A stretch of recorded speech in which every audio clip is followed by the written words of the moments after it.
ദുരിതങ്ങളിൽ നമുക്ക് ആശ്വാസം നൽകുന്നത് കർത്താവിൻ്റെ വാഗ്ദാനമാണ്. കൃപാസനത്തിൻ്റെ ആദ്യകാലം മുതലുള്ള ശുശ്രൂഷകൾ, അതായത് 89 അച്ഛനെ കാണാൻ വരുന്നവർക്ക് ഇന്നത്തെ പോലെ ഒരു ടോക്കൺ കൊടുക്കുമായിരുന്നു. ഇന്ന് ആ ടോക്കണിൽ നിങ്ങളുടെ വിഷയവും ഒക്കെ എഴുതിയാൽ തരണത്. പണ്ട് അങ്ങനെയല്ലായിരുന്നു. പണ്ട് കിട്ടുന്ന ടോക്കണിൽ പല 107 സങ്കീർത്തനം എഴുതിയിട്ടുണ്ടാവും. 87, 88, 90 കൊടുക്കുന്ന ടോക്കണിൽ 2 Corinthians 1:4 എഴുതിയിട്ടുണ്ടാവും. Help those who have all kind of troubles. എല്ലാ തരത്തിലും ദുരിതം അനുഭവിക്കുന്നവരെ ആശ്വസിപ്പിക്കാൻ കർത്താവ് എനിക്ക് ഈ അഭിഷേകം തന്നപ്പോൾ 87 തന്നതാണ്. അതിൻ്റെ ഗ്രോത്ത് ഉണ്ടായിട്ടുണ്ട്. ഞാൻ ഈ ദിവസങ്ങളിൽ നമ്മുടെ റാലിയുമായി നമ്മൾ മാരാരിക്കുളം കടപ്പുറത്ത് എത്തിയപ്പോൾ ഞാൻ ആൾക്കാരെ നോക്കിയപ്പോൾ ഞാൻ ആപ്പാടെ വല്ലാത്തൊരു വിസ്മയത്തിലായി. കാര്യം ഞാൻ ആ പ്രദേശത്തായിരുന്നു ആദ്യകാലങ്ങളിലൊക്കെ ജോലി ചെയ്തത്. കടലിലുള്ള ആൾക്കാരെയൊക്കെ വള്ളമെല്ലാം വെഞ്ചരിക്കും. ആയിരക്കണക്കിന് വള്ളങ്ങൾ കടലിലുണ്ടാകും. അവരെല്ലാം ഒരുമിച്ച് കൂട്ടണം കൺവെൻഷന് വേണ്ടി. ആ വെഞ്ചരിപ്പ് കഴിയുമ്പോൾ അവരുടെ ഭാര്യമാരും മക്കളും എല്ലാം കടപ്പുറത്ത് നിൽക്കും. എന്നിട്ട് ഞാൻ കടപ്പുറത്ത് വന്ന് കടലോരത്ത് വന്ന് കൺവെൻഷൻ നടത്തും. അപ്പോൾ 10,000 തൊട്ട് 1.5 ലക്ഷം വരെയുള്ള ആൾക്കാർ ഓരോ ദിവസവും 5 ദിവസത്തെ കൺവെൻഷന് കൂടിക്കൊണ്ടിരിക്കും. അതിനുശേഷമാണ് ഞാൻ 2000 ആയപ്പോൾ കർത്താവിനോട് പറഞ്ഞു അതിൻ്റെ ടൈം കഴിഞ്ഞു, സ്റ്റോപ്പ് ചെയ്യാൻ പറഞ്ഞു. അപ്പോൾ സ്റ്റോപ്പ് ചെയ്തിട്ട് പിന്നെ എന്ത് ചെയ്യണമെന്ന് എനിക്ക് അറിയാൻ പാടില്ല. അപ്പോൾ അന്ന് എൻ്റെ മനസ്സിൽ ഈശോ തന്നതാണ്, നീ ഇവിടെ അന്ന് 17 സെൻറ്റ് സ്ഥലം ഇവിടെ ഉണ്ടായിരുന്നു നമുക്ക്. അപ്പോൾ ഇവിടെ 8 കാറ്റാടി കമ്പ് വാങ്ങിച്ചിട്ട് 2 ടർപ്പോള ഇട്ട് തുടങ്ങിയതാണ് ഇവിടെ ചെറിയൊരു ശുശ്രൂഷ 2000. എന്നിട്ട് 2004 ആയപ്പോൾ തന്നെ ശുശ്രൂഷ ദൈവം അംഗീകരിച്ചു. അതാണ് എൻ്റെ ഒരു ബലം. ഞാനിവിടെ വന്ന് തുടങ്ങുമ്പോൾ ഇവിടെ ബസ് സ്റ്റോപ്പും ഇല്ല. നമ്മുടെ ശുശ്രൂഷകരെല്ലാം കടലോരത്തുള്ളവരാണ് അന്നുണ്ടായിരുന്നത്. അവർക്കിവിടെ ബസ് നേരിട്ട് ഇങ്ങോട്ട് വരാൻ പറ്റത്തില്ലല്ലോ. തുമ്പോളി വന്നതിന് ശേഷം, തുമ്പോളി എന്ന് പറഞ്ഞ് 4 കിലോമീറ്റർ അകലെ ഒരു പള്ളിയുണ്ട്. അവിടെ വന്നതിന് ശേഷം കിഴക്ക് വന്ന് പിന്നെ തുമ്പോളി എന്ന് പറഞ്ഞ സ്റ്റോപ്പുണ്ട് നാഷണൽ ഹൈവേയിൽ. അവിടെ നിന്ന് ഇങ്ങോട്ട് വരണം ബസ്സിന് വരണമെങ്കിൽ 3 വണ്ടി കയറണം. അപ്പോൾ അവരാരും ഇവിടെ വരത്തില്ല. പിന്നെ വരണമെങ്കിൽ ഓട്ടോറിക്ഷയ്ക്ക് വരണം, നേരെ വരാം. ഓട്ടോറിക്ഷയ്ക്ക് 4 കിലോമീറ്റർ 2.5 കിലോമീറ്റർ സഞ്ചരിച്ച് ഓട്ടോറിക്ഷയ്ക്ക് വരാം. അപ്പോൾ പാവപ്പെട്ടവരാരും ഓട്ടോറിക്ഷയ്ക്കൊന്നും അങ്ങനെ വരാനുള്ള സാധ്യത കുറവാണ്. അപ്പോൾ പിന്നെ ദൈവം പക്ഷേ സ്ഥലം തന്നത് ഇവിടെയാണ്. നമുക്കിവിടെ ആളുമില്ല. ഇവിടെ ക്രിസ്ത്യാനികൾ കുറവാണ്. ഒരു പള്ളിയുണ്ട് ഇവിടെ അടുത്ത്, 120 വീട്ടുകാരേ ഉള്ളൂ. അതും ചിതറിക്കിടക്കുകയാണ്. അപ്പോൾ ഇങ്ങനെയുള്ള സ്ഥലത്ത് എങ്ങനെയാണ് ശുശ്രൂഷ മുന്നോട്ട് കൊണ്ടുപോകുന്നതിനെക്കുറിച്ച് എനിക്ക് ഐഡിയ ഇല്ലായിരുന്നു. ശരിക്കും ഒരു ഐഡിയ ഇല്ലായിരുന്നു. ഞാനാണെങ്കിൽ തന്നെ എനിക്ക് ചാർജും ഇല്ല. ഞാൻ ഒരു പള്ളിയിലിരിക്കുകയാണ് വികാരിയായിട്ട്. അപ്പോൾ ആൾക്കാരെല്ലാം അവിടെ വരുന്നുണ്ട്, അവരൊക്കെ വരും. പക്ഷേ ഇവിടെ വരാൻ പറഞ്ഞാൽ അവർ വരത്തില്ല. എന്തിനു വരണം ഇവിടെ? അച്ഛനവിടെ കാണാൻ പറ്റുമല്ല. അന്ന് അച്ഛൻ ഓറിയൻറ്റഡ് ആയിരുന്നു ശുശ്രൂഷകളെല്ലാം. അച്ഛനെ കാണാനാണ് ആൾക്കാർ വന്നത്. അപ്പോൾ ദൈവം എന്ത് ചെയ്യുമെന്ന് വെച്ച് കഴിഞ്ഞാൽ, അച്ഛൻ കുറച്ചുമ്പോൾ മരിച്ചു പോവില്ല, ആരാരും മരിച്ചു പോവില്ല. അപ്പം ശുശ്രൂഷ മരിക്കരുത് എന്ന് വിചാരിച്ചിട്ട് എൻ്റെ ശുശ്രൂഷകളുടെ ആകത്ത് 14 കൊല്ലത്തെ ശുശ്രൂഷ കഴിഞ്ഞപ്പോൾ അതിൻ്റെ ദൈവം ഒരു സൈൻ ചെയ്ത് കൺകറൻസ് തന്ന് അമ്മ തന്നെ വന്ന് നേരിട്ടേക്ക് ശുശ്രൂഷ പങ്കെടുത്ത്.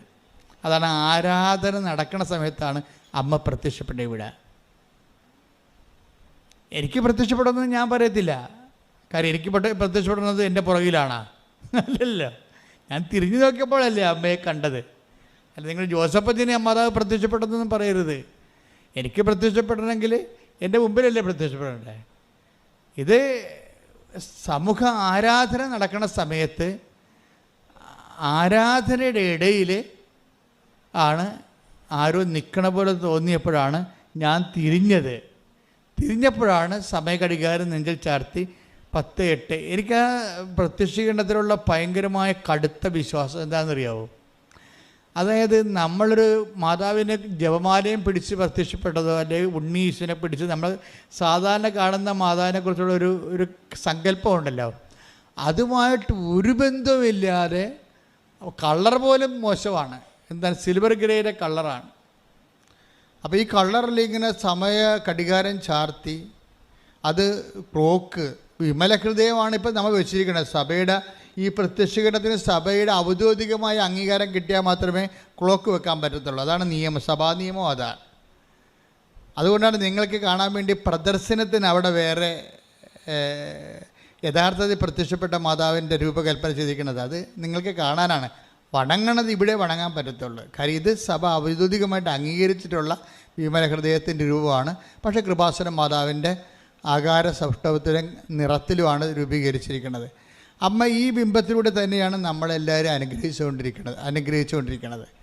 അപ്പോൾ ഇങ്ങനെയൊക്കെയുള്ള ഇതൊരു കൺകറൻസ് ആയിട്ടാണ് എനിക്ക് തോന്നിയത്. അതായത് 2004 അമ്മ പ്രത്യക്ഷപ്പെടുന്ന മുമ്പ് ഒരു കാര്യം നടന്നായിരുന്നു ഇവിടെ. 2002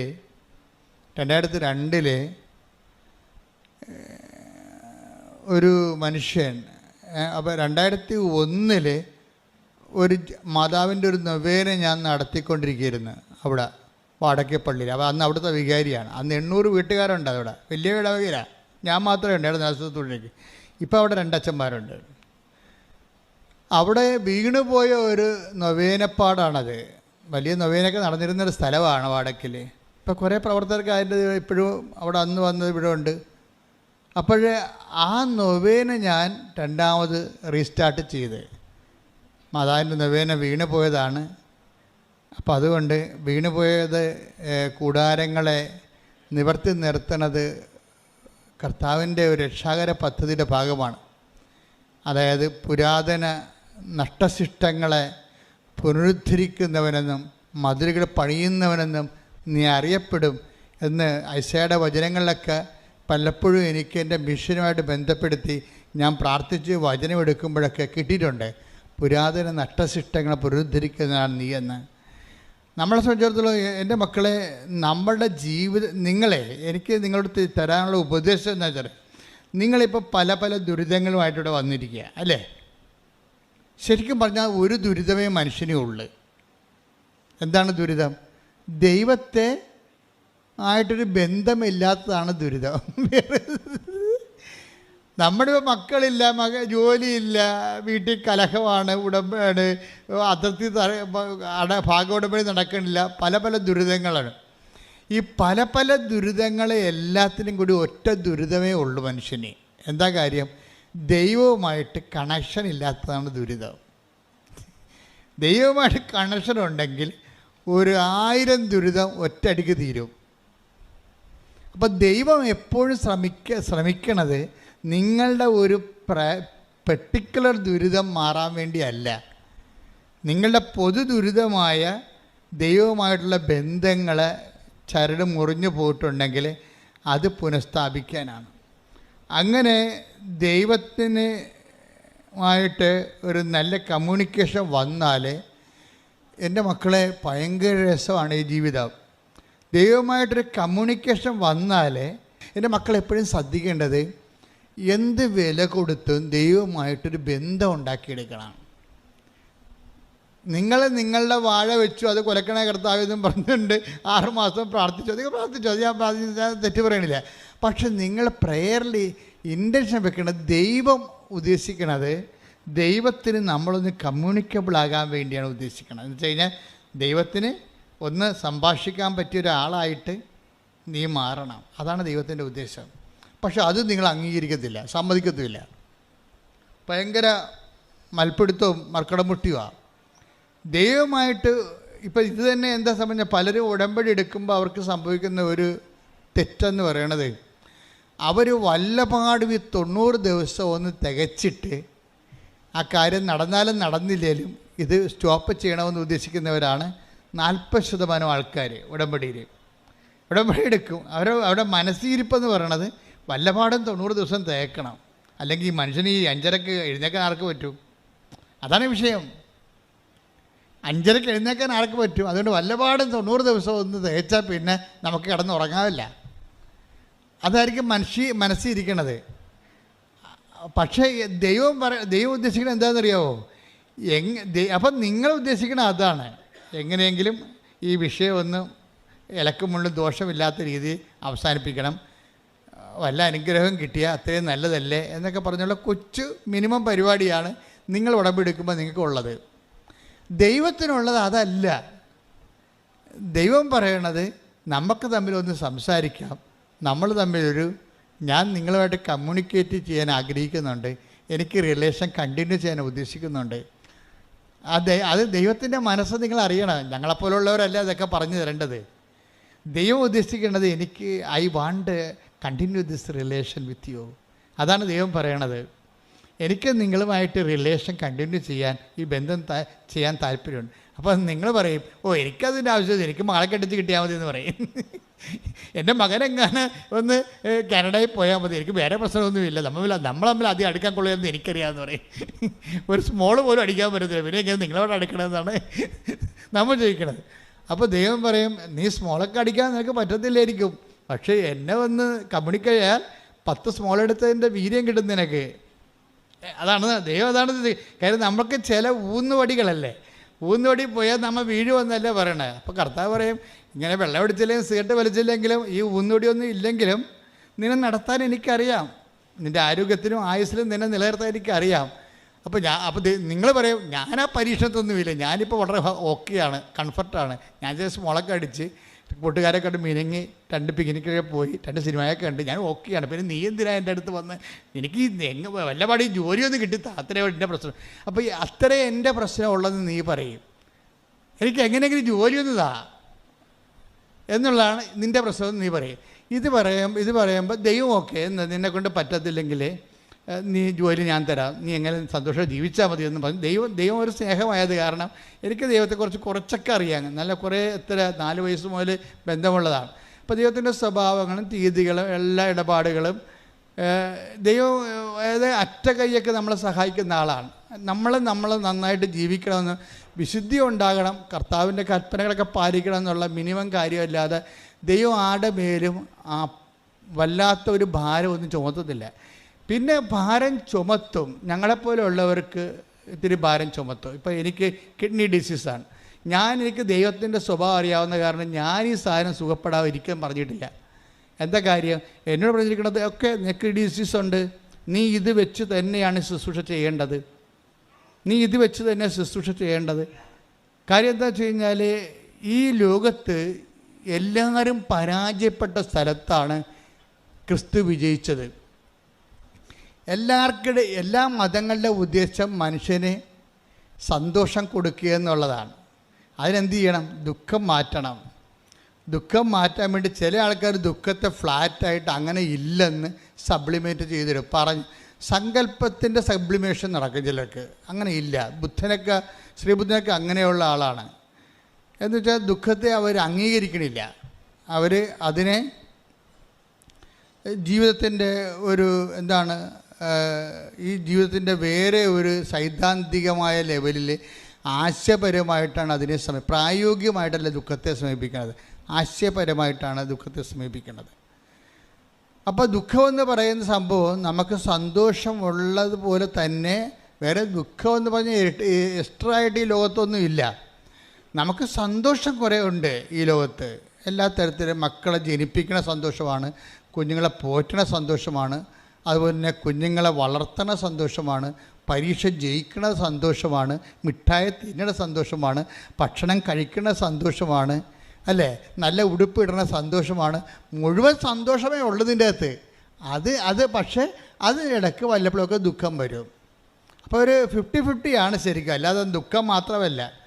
നരകം പിടിച്ച ജീവിതത്തിൽ ഇതിൻ്റെ അകത്ത് സന്തോഷം ഒത്തിരി ഉണ്ടതുകൊണ്ടാണ് ആൾക്കാർ അറ്റാക്ക് അടിക്കാതെ നിൽക്കുന്നത്. ഒത്തിരിയേറെ സന്തോഷമുണ്ട്. വിവാഹവും സന്തോഷമല്ല, അതുകൊണ്ടല്ലേ ആൾക്കാർ ആഘോഷമാക്കുന്നത്. ആഘോഷമാക്കുന്ന എല്ലാ വിഷയത്തിലും സന്തോഷമുണ്ട്. പക്ഷേ ഈ ദുഃഖത്തെ ആഘോഷമാക്കാൻ പറ്റുമോ എന്നാണ് കർത്താവ് ചോദിച്ചത്. എന്നിട്ട് ദുഃഖത്തെ ആഘോഷമാക്കാൻ പറ്റുമെന്നുള്ള ഒരു പ്രായോഗികമായ ഒരു നിലപാടിലാണ് യേശു അവസാനം എത്തിച്ചേർന്നത്.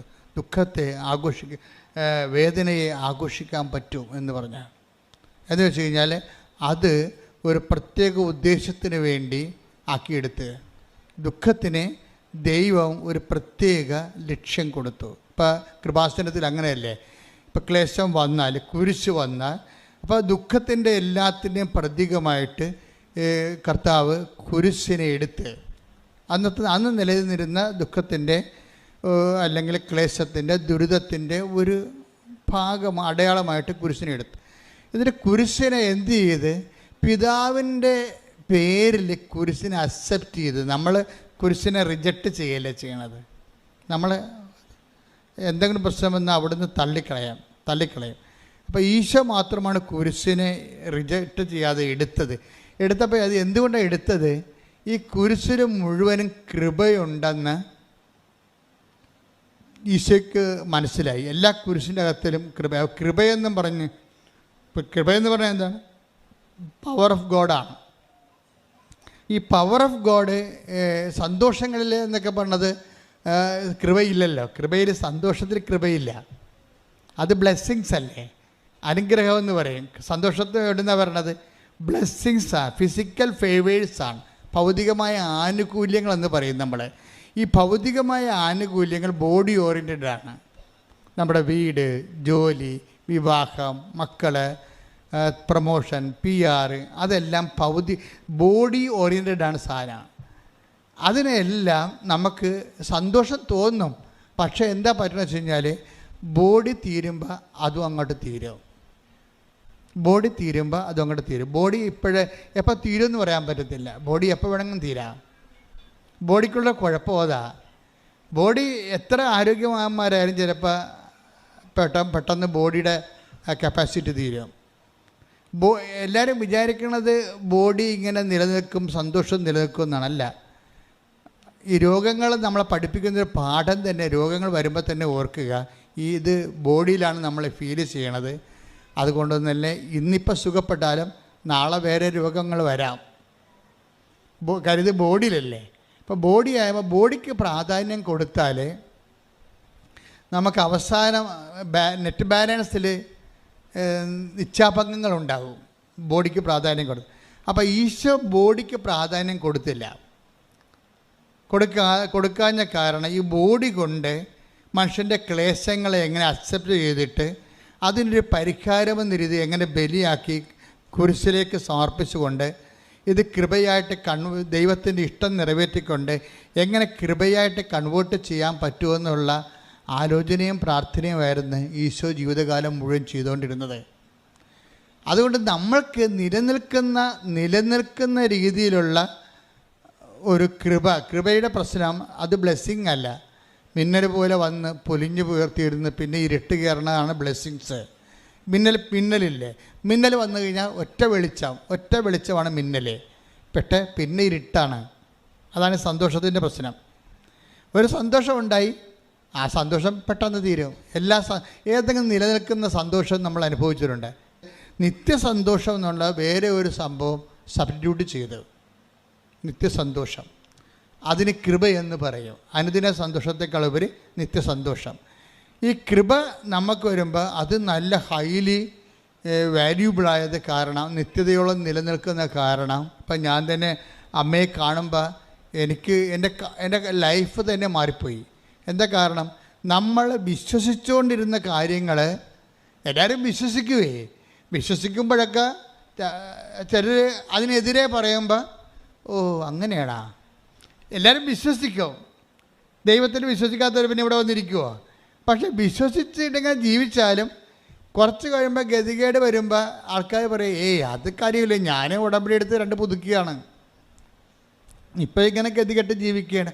അങ്ങനെയാണല്ലോ, അത്രയല്ലേ ഉടമ്പടി. അപ്പോൾ പിന്നെ ഒഴിവുഴപ്പും. കാര്യം എപ്പോഴും നമുക്ക് പണി കിട്ടിക്കൊണ്ടേയിരിക്കും. നമ്മുടെ വിശ്വാസങ്ങളെന്ന് പറയുമ്പോൾ എപ്പോഴും പരീക്ഷണത്തിന് വിധേയമാണ്.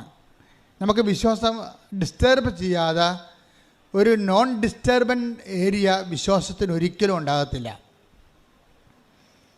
കാര്യം ദൈവം നമ്മൾ വിശ്വസിക്കണമെന്ന് പറഞ്ഞാലും ദൈവം പറയും എനിക്ക് വിശ്വാസമില്ലെന്ന് പറയും. ഇതാണ് വിശ്വാസത്തിൻ്റെ ഒരു ഗതികേട്. ഞാൻ വിശ്വസിക്കണം എന്നൊക്കെ പറഞ്ഞാലും ദൈവം പറയും നീ ആ പറയണതിൽ എനിക്ക് വിശ്വാസമില്ലെന്ന് പറയും. അപ്പോൾ എന്താണ് വിശ്വാസമില്ലാത്തത്? എനിക്ക് വിശ്വാസം ഉണ്ടായിട്ടല്ലേ ഞാൻ ഇത്രയും നാൾ നിൻ്റെ പുറകെ നടക്കണത്. അതൊക്കെ ശരിയാണ്.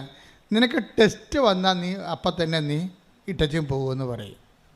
അതുകൊണ്ടാണ് അതിജീവിത വിശ്വാസം എന്ന് പറഞ്ഞ് വേറൊരു ടേബിള്, വേറെ ഒരു കൗണ്ടർ ഓപ്പൺ ചെയ്ത് അതിജീവിത വിശ്വാസം. ഈ വിശ്വാസത്തിലുള്ളവരിൽ കുറച്ച് പേര് ദൈവം ടെസ്റ്റ് ചെയ്തിട്ട് അങ്ങോട്ട് മാറ്റും. 1 Patros 1:7 അഗ്നിശോധനയെ അതിജീവിക്കുന്ന പറഞ്ഞേ അഗ്നിശോധനയെ അതിജീവിക്കുന്ന നശ്വരമായ സ്വർണത്തേക്കാൾ വിലയേറിയതായിരിക്കും പരീക്ഷകളെ അതിജീവിക്കുന്ന നിങ്ങളുടെ വിശ്വാസം. അപ്പൊ അഗ്നിശോധനയെ അതിജീവിക്കുന്ന നശ്വരമായ സ്വർണം. അപ്പൊ സ്വർണം കാച്ചിയെടുത്ത സ്വർണത്തിന് ഊതിക്കാച്ചിയ പൊന്ന് അതിനൊരു മൂല്യമുണ്ട്. ഊതിക്കാച്ചിയ പൊന്നിനേക്കാൾ മൂല്യമുള്ളത് എന്താണ്? അഗ്നി പരീക്ഷകളെ അതിജീവിച്ച നിങ്ങളുടെ വിശ്വാസം. അതാണ് അതിജീവിത വിശ്വാസം. അത് കേവല വിശ്വാസമല്ല. വിശ്വാസത്തിൻ്റെ കമ്പാർട്ട്മെൻറ്റിൽ നിന്ന് 10 പേർക്ക് വിശ്വാസം ഉണ്ടെങ്കിൽ കർത്താവ് ഈ 10 പേർക്കും ടെസ്റ്റ് കൊടുക്കും. എന്ന് വെച്ചാൽ നീ പ്രാർത്ഥിച്ചിട്ടും കേൾക്കാത്ത വിഷയങ്ങളുണ്ടാകും. നിൻ്റെ പ്രാർത്ഥന തന്നെ കേൾക്കാത്ത അവസ്ഥകളുണ്ടാകും. നീ വിശുദ്ധിയോടെ ജീവിച്ചിട്ടും പ്രാർത്ഥനയോടെ പുലർന്നു പോയിട്ടും നിനക്കതുകൊണ്ട് പ്രത്യേകിച്ച് നേട്ടമൊന്നും ഇല്ലാത്ത അവസ്ഥ ഉണ്ടാകും. അങ്ങനെ ഇതെല്ലാം ശോധന ചെയ്യും. അപ്പോൾ കുറച്ച് പേര് പ്രാർത്ഥിച്ചിട്ടും പ്രശ്നങ്ങളാണെങ്കിൽ പിന്നെ പ്രാർത്ഥിക്കണ എന്തിനാണ് എന്ന് ചോദിച്ചിട്ടുണ്ട്. കുറച്ച് പ്രാർത്ഥനക്കാർ നിന്ന് സ്കൂട്ടാകും. മനസ്സിലായില്ലേ? കുറച്ച് പേര് വണ്ടി വിടും. പ്രാർത്ഥന നമുക്ക് എങ്ങനെയെങ്കിലും ജീവിച്ചാൽ മതിയല്ലേ, ഇവിടെ ചകണം വരെ എങ്ങനെയെങ്കിലും ജീവിച്ചാൽ മതിയില്ല എന്ന് വിചാരിച്ചുകൊണ്ട് അവർ വളരെ പ്രാക്ടിക്കലാവും. ഇങ്ങനെ പ്രാക്ടിക്കലായിട്ടുള്ള ഒത്തിരി ആൾക്കാരുണ്ട്. അവരങ്ങനെ ആവശ്യമില്ലാതെ ദൈവത്തോട് അടുക്കുകയോ അടുത്ത് വന്ന് പണി മേടിക്കുകയോ ഒന്നും ചെയ്തത്. വളരെ ബുദ്ധിമാന്മാരായ മനുഷ്യരാണ് അവർ. ആവശ്യമില്ലാത്ത ഒരു പരിപാടിക്കും അവരില്ല. പിന്നെ വല്ല അവസാന ഞായറാഴ്ചയൊക്കെ കുരുത്തോല കൊടുക്കാൻ നേരത്ത് എങ്ങാനും ദൈവം ഉണ്ടെങ്കിൽ നമുക്ക് പണി കിട്ടുമല്ലോ എന്ന് വിചാരിച്ചുകൊണ്ട് പണി കിട്ടാതിരിക്കാൻ വേണ്ടി ഓല മേടിക്കാൻ പോകും. ആ ഓല മേടിക്കാൻ പോയി അവർ ഓലയും കൊണ്ട് വീട്ടിലൊന്നും പോരത്തില്ല. ആ ഓല കൊണ്ടുപോയി മരിച്ചവരുടെ പെടയ്ക്ക് കുടുക്കിടും അവർ. നമ്മൾ ഈ ഓശാന ഞായറാഴ്ച എന്താ ചെയ്യണത്? എല്ലാ അപ്പം ചത്തുപോയ എല്ലാ അപ്പന്മാരുടെ കുരിശിൽ ഈ ഓശാനയുടെ ഓല കൊണ്ട് കുടുക്കിട്ടിട്ടുണ്ടാവും. അവരത് അവർക്ക് വീട്ടിൽ കൊണ്ടുപോകാൻ ബുദ്ധിമുട്ടാണ്. അപ്പൻ്റെ പെടയ്ക്ക് പണ്ടേ അപ്പനെ കുടുക്കിട്ടാണ് കൊന്നത്. ഓശാന ഞായറാഴ്ചയുടെ കുടുക്കും കൂടി അവൻ്റെ പെടയ്ക്ക് വെച്ച് കൊടുത്തിട്ട് അവർ സ്കൂട്ടാവിടുന്നതാണ്. അപ്പോൾ ആവശ്യമില്ലാത്ത പരീക്ഷത്തൊന്നും അവർ പോകത്തില്ല. അവരങ്ങനെ അടിച്ചു പൊളിച്ച് സുന്ദരമായിട്ട് ജീവിക്കും. ഒരു കാലത്ത് മരിച്ചും പോകും. അപ്പോൾ എനിക്കതൊക്കെ എങ്ങനെ മനസ്സിലാകുന്നത്? ഞാനീ പിണമെടുക്കും 1700 പിണമെടുത്തിട്ടുണ്ട്. 38 കൊല്ലത്തിനുള്ളിൽ പിണമെടുക്കാൻ ചെല്ലുമ്പോൾ ചില സമയത്ത് ഈശോ പറയും, ഈ പണ്ടാരത്തിനിട്ട് ഒരു പ്രാർത്ഥന ചെയ്യാൻ നിൻ്റെ പെടക്കടി അടിക്കുമെന്ന് പറയും. എന്താ സംഭവിച്ചു കഴിഞ്ഞാൽ ആൾക്കാർ രാഷ്ട്രീയക്കാരൊക്കെ ഉണ്ടാകും, ഒത്തിരി പേര് വലിയ നാട്ടിലെ പ്രമാണിയ ആരെങ്കിലുമൊക്കെ ഇരിക്കും. പക്ഷേ കർത്താവ് പറയും, ഈ പണ്ടാരത്തിനൊരു സ്വർഗസ്ഥനായ വിധാനം ചെല്ലിയ നിൻ്റെ പട്ടം ഞാൻ പിടിക്കുമെന്ന് പറയും. അപ്പോൾ ഞാൻ മിണ്ടത്തില്ല. ഞാൻ പറഞ്ഞു കപ്പേരിന് കാശ് കിട്ടണമല്ല, കപ്പേരില്ലിക്കളാൻ പറയും. അപ്പോൾ കപ്പേര് അവിടെ മഹിമയേഴും അരുവിൻ തന്നെ വിശുദ്ധന്മാരൊക്കെ പറഞ്ഞപ്പോൾ ആടി പ്രാർത്ഥിച്ച് പുള്ളിയെ ഒരു പരുവത്തിലാക്കി എടുത്തുകൊണ്ട് പോരും. പുഴിക്കവരെ മിണ്ടത്തില്ല ഞാൻ. എന്താ സാധനം? ജീവിതകാലം മുഴുവൻ ദൈവത്തെ നിഷേധിച്ചതാണ്. എന്നിട്ടിപ്പോൾ 12 കൊല്ലം ദർശനവും മറ്റുള്ള എല്ലാ ബന്ധവും പരിചയമുള്ള അച്ഛന്മാരെല്ലാം കാറ് കൊടുത്ത് വിളിച്ചിട്ട് ഒരു ഘോഷയാത്രയൊക്കെ നടത്തി പാവത്തൻ നാട്ടുകാരുടെ കണ്ണി പൊടി വിട്ട് സ്വർഗത്തിലേക്ക് പോകാൻ പോകുകയാണ്. ഞൊട്ടു എന്ന് പറയും ദൈവം. അതെന്താ പ്രശ്നമെന്ന് വെച്ച് കഴിഞ്ഞാൽ ഈ ഫസ്റ്റ് കോളത്തിൽ നിന്ന് സെക്കൻഡ് കോളത്തിലേക്കുള്ളൊരു വരവ് നമ്മൾ ഉറപ്പ് വരുത്തണം. അതിന് അഗ്നിശോധന ചെയ്യും. അഗ്നിശോധന എന്ന് പറയുമ്പോൾ ചില പറയില്ലേ, ഞാൻ കുഞ്ഞുനാൾ മുതലേ കർത്താവിനോട് പറയണതാണ് എനിക്ക് വെള്ളമടിക്കാത്തൊരു ഭർത്താവിനെ തരണം. 4 വയസ്സ് തൊട്ട് ഞാൻ പറയാം, എൻ്റെ അപ്പൻ്റെ വെള്ളവടി കണ്ട് ഞാൻ ജീവിതം മടുത്ത്, എൻ്റെ അമ്മയുടെ കണ്ണുനീര് കണ്ട് ഞാൻ ജീവിതം വെറുത്ത്, എനിക്ക് ആകപ്പാടെ ഒന്നേ കർത്താവിനോട് പറയുള്ളൂ, നീ ജോലി തന്നില്ലെങ്കിലും കുഴപ്പമില്ല, എനിക്ക് വെള്ളമടിക്കാത്ത ഒരു അധികാരം തരണമെന്ന് പറയും. അപ്പം നമ്മൾ 3 വരുമ്പോഴും മധ്യസ്ഥം വരുമ്പോഴും ചവറ വിവാഹ ബ്യൂറോയിൽ ചെല്ലുമ്പോഴും പറയും അവൻ വെള്ളമടിക്കാത്തവരാണെന്ന് ചോദിക്കാൻ പറയും. അപ്പോൾ നമ്മളെന്താ, അവന് ദൈവവിശ്വാസം ഇല്ലെങ്കിൽ കുഴപ്പമില്ല, വെള്ളമടിക്കാതിരുന്നാൽ മതി. അപ്പോൾ വെള്ളമാരായി നിനക്ക് ദൈവമായി. മനസ്സിലായില്ലേ? ആൾക്കാർ പെൺപിള്ളേർ ചെന്ന് ഇരന്ന് പണി മേടിക്കണ വിധവ എന്താ വരുവാണ്, നമ്മളെ തിരക്കണ എന്താണ്, അവൻ വെള്ളമടിക്കാത്തവനാണോ? അപ്പോൾ എന്താ എൻ്റെ അർത്ഥം എന്താണ്, അവന് ദൈവവിശ്വാസം ഉണ്ടോ ഇല്ലേ അതൊന്നും അവൾക്ക് പ്രശ്നമില്ല, വെള്ളമടിക്കാത്തവല്ല ആയാൽ മതി. എന്ന് വെച്ച് കഴിഞ്ഞാൽ അർത്ഥം എന്താ, അവളുടെ ദൈവം വെള്ളമടിക്കാത്ത ഭർത്താവാണ്. അപ്പം തന്നെ നമ്മുടെ കയ്യിൽ നിന്ന് പെസകை വന്ന പോലെ. അപ്പം നിനക്കൊരു വിശ്വാസമുണ്ട്, അതിജീവിതയാണ് നീ. അതിജീവിത എന്ന് പറഞ്ഞാൽ എന്താണ്, ആധ്യാത്മിക ജീവിതത്തിൽ അതിജീവിതയുണ്ട്, അതിൽ അതിജീവിതനുണ്ട്. എന്താ കാര്യം, ഇങ്ങനെയുള്ള പല പരീക്ഷണങ്ങൾ വന്നിട്ടും ദൈവത്തെ ഉപേക്ഷിക്കാതെ വിശ്വാസം തളരാതെ അതിജീവിച്ച ആൾക്കാരാണ്. അതാണ് ഈശോ പറയണത്. 1 Petrus 1:7 പറയണം. ഒന്നൊരു വായിച്ചത്, അഗ്നിശോധനയെ അതിജീവിക്കുന്ന പറഞ്ഞ അഗ്നിശോധനയെ അതിജീവിക്കുന്ന നശ്വരമായ സ്വർണത്തേക്കാൾ വിലയേറിയതായിരിക്കും പരീക്ഷകളെ അതിജീവിക്കുന്ന നിങ്ങളുടെ വിശ്വാസം. അപ്പോൾ വിലയേറിയ വിശ്വാസമാണ്. വിശ്വാസത്തിലാണ് ബൈബിൾ എപ്പോഴും കൈകാര്യം ചെയ്യുന്ന ഒരു സബ്ജക്റ്റാണത്. അപ്പോൾ നിങ്ങൾ ഓർക്കും, ഇതൊക്കെ കേട്ടിട്ടുണ്ടോ, ഇന്നസെൻറ്റിൻ്റെ ലോട്ടറി അടിച്ച പോലെ. 2 കേട്ടിട്ടുണ്ട് 3 കേട്ടിട്ടുണ്ട് ഒത്തിരി കേട്ടിട്ടുണ്ട് 4 എന്ന് പറഞ്ഞ് അവസാനം എൻ്റെ അമ്മയെന്ന് പറഞ്ഞ് വീഴും. അതുപോലെ നിങ്ങൾ വിശ്വാസം എന്ന് പറയുമ്പോൾ, ഞങ്ങൾ വിശ്വാസം എന്ന് പറയുമ്പോൾ കേട്ടിട്ടുണ്ടെന്ന് പറയും. നിങ്ങൾ എന്ത് കേട്ടിരിക്കണത്? വിശ്വാസം തന്നെ വ്യത്യസ്തങ്ങളായിട്ടാണ് ദൈവം പറഞ്ഞുകൊണ്ടിരിക്കുന്നത്. അതിപ്പോൾ അതിജീവിത വിശ്വാസം എന്ന് പറയും. അപ്പോസ്തലന്മാർ ഓരോ തരത്തിലാണ് പറയണത്. അപ്പോസ്തലന്മാർ ഒരാൾ പറയും, പോള് പറയും, വിശ്വാസം പറയുമ്പോൾ പോള് പറയും വിശ്വാസം കാണപ്പെടാത്തതുകൊണ്ട് പ്രത്യാശിക്കുന്നുള്ള ഉറപ്പാണ് വിശ്വാസം. അത് ഹെബ്രായർ 11:1 പറയും. എന്താണ് വിശ്വാസം? വായിച്ചേ, ശ്രദ്ധിക്കട്ടെ. ഹല്ലേലൂയ. വിശ്വാസം എന്നത് പ്രത്യാശിക്കുന്നവ ലഭിക്കുമെന്ന ഉറപ്പും കാണപ്പെടാത്തവ ഉണ്ട് എന്ന ബോധ്യവുമാണ്. അപ്പോൾ പ്രത്യാശിക്കുന്നവ ലഭിക്കുമെന്നുള്ള ഉറപ്പാണ് വിശ്വാസം. അപ്പം അങ്ങനെ വരുമ്പോൾ അത് മെറ്റീരിയൽ ഫെയ്ത്താണ്. നമ്മൾ എന്തെങ്കിലും പ്രത്യാശിച്ചാൽ അത് കിട്ടും എന്ന് വിശ്വസിക്കുന്നത് കൊണ്ടാണല്ലോ ഉടമ്പടി പിന്നെയും നമ്മളെ പുതുക്കണത്. തെറ്റല്ലത്. പ്രത്യാശ ഇപ്പോൾ ഉടമ്പടി എബ്രായർ 11:1 എന്താ പറഞ്ഞത്? വിശ്വാസം എന്നത് എന്ന് പറഞ്ഞേ, വിശ്വാസം എന്നത് പ്രത്യാശിക്കുന്നവ ലഭിക്കുമെന്നുള്ള ഉറപ്പ്. അപ്പം വിശ്വാസത്തിൻ്റെ അകത്ത് ഒരു ഡിഗ്രി കൂടിക്കഴിഞ്ഞാൽ പിന്നെ അത് ഉറപ്പായിട്ട് മാറും. അതുകൊണ്ടാണ് ആൾക്കാർ 7 പ്രാവശ്യമൊക്കെ ഉടമ്പടി പുതുക്കുന്നത്. എന്താ കാര്യം? എൻ്റെ കാലമാകുമ്പോൾ ഞാൻ കർത്താവ് എൻ്റെ അടുത്ത് വരണ സമയത്ത് ഞാൻ പിന്നെ ഇവിടെ കിടന്ന് ഉറങ്ങിയാൽ എന്ത് ചെയ്യും? മണവാളം വരാൻ വൈകുമ്പോൾ സ്വാഭാവികം നമുക്ക് വരാൻ സാധ്യതയുള്ള എന്താണ്? ഉറക്കമാണ്. ഉടമ്പടിയിൽ ഉറക്കമുണ്ട്. അത് take the bed of God. Mathai 25:5. മണവാളൻ വരാൻ വൈകി എന്ന് പറഞ്ഞാൽ മണവാളം വരാൻ വൈകി ഉറക്കം വരികയാൽ കന്യകമാർ കിടന്നുറങ്ങി. പാവത്തങ്ങൾ എത്രയാണ്? മത്തായി എത്രയാണ്? 25:5. അതിൽ പറഞ്ഞ് മണവാളൻ വരാൻ വൈകി ഉറക്കം വരികയാൽ കന്യകമാർ കിടന്നുറങ്ങി. പാവത്തങ്ങൾ ഇരുന്നുറങ്ങിയെന്നേ, ഇപ്പം കിടന്നു പോയി പാവത്തങ്ങൾ. തലയോട് കൂടെ ഇല്ലാതെ വായും പിടിച്ച് കുറുക്കം പിടിച്ച് ആയി ഉറങ്ങി. എന്താ കാര്യം? മണവാളം വന്നില്ല, വേറെ ഒരാൾ വരും. ആരാണത്? ഉറക്കം. അതാണ് സംഭവം. അതല്ലേ ബൈബിൾ എന്ത് കറക്റ്റാണ്. 25:5 മണവാളം വന്നില്ല, പിന്നെ ഒരാൾ ഉടനെ ഉറപ്പായിട്ടും വരും. അതാരാണ്? ഉറക്കം. ശൈത്യം, ആധ്യാത്മിക ശൈത്യമാണല്ല ബൈബിൾ ഉറക്കമെന്ന് പറയണത്. സ്പിരിച്വൽ ഫ്രിജിഡിറ്റിക്കാണ് ഈ പറയണത് ഉറക്കമെന്ന്. എന്ന് വെച്ചാൽ നമുക്ക് ഉറക്കമാണെന്നറിയണമെങ്കിൽ നിങ്ങളുടെ പ്രത്യക്ഷ പ്രാർത്ഥന എത്ര മണിക്ക് നടന്നെന്ന് ചോദിച്ചാൽ മതി. ആദ്യം 5:30 എഴുന്നേക്കും, പിന്നെ 6 മണിക്ക് എഴുന്നേക്കും, പിന്നെ 7 മണിക്ക് എഴുന്നേക്കും. ഇപ്പം ചെടുത്തി ഉറക്കമായി. കാര്യം എന്താണ്? മണവാളം വരാൻ വൈകി. അപ്പോൾ ഈ മണവാളം വരാൻ വൈകിയെന്നുള്ളത് ഒരു പ്രഖ്യാപിതമായ നടപടിക്രമത്തിൻ്റെ ഭാഗമാണ് ദൈവത്തിൽ. എല്ലാ വിഷയത്തിനുമല്ല, ചില വിഷയങ്ങൾക്ക്. ഇപ്പം നിങ്ങൾ 6 വിഷയം വെച്ചില്ലേ? 6 വിഷയം എന്താ വെക്കാൻ കാര്യം?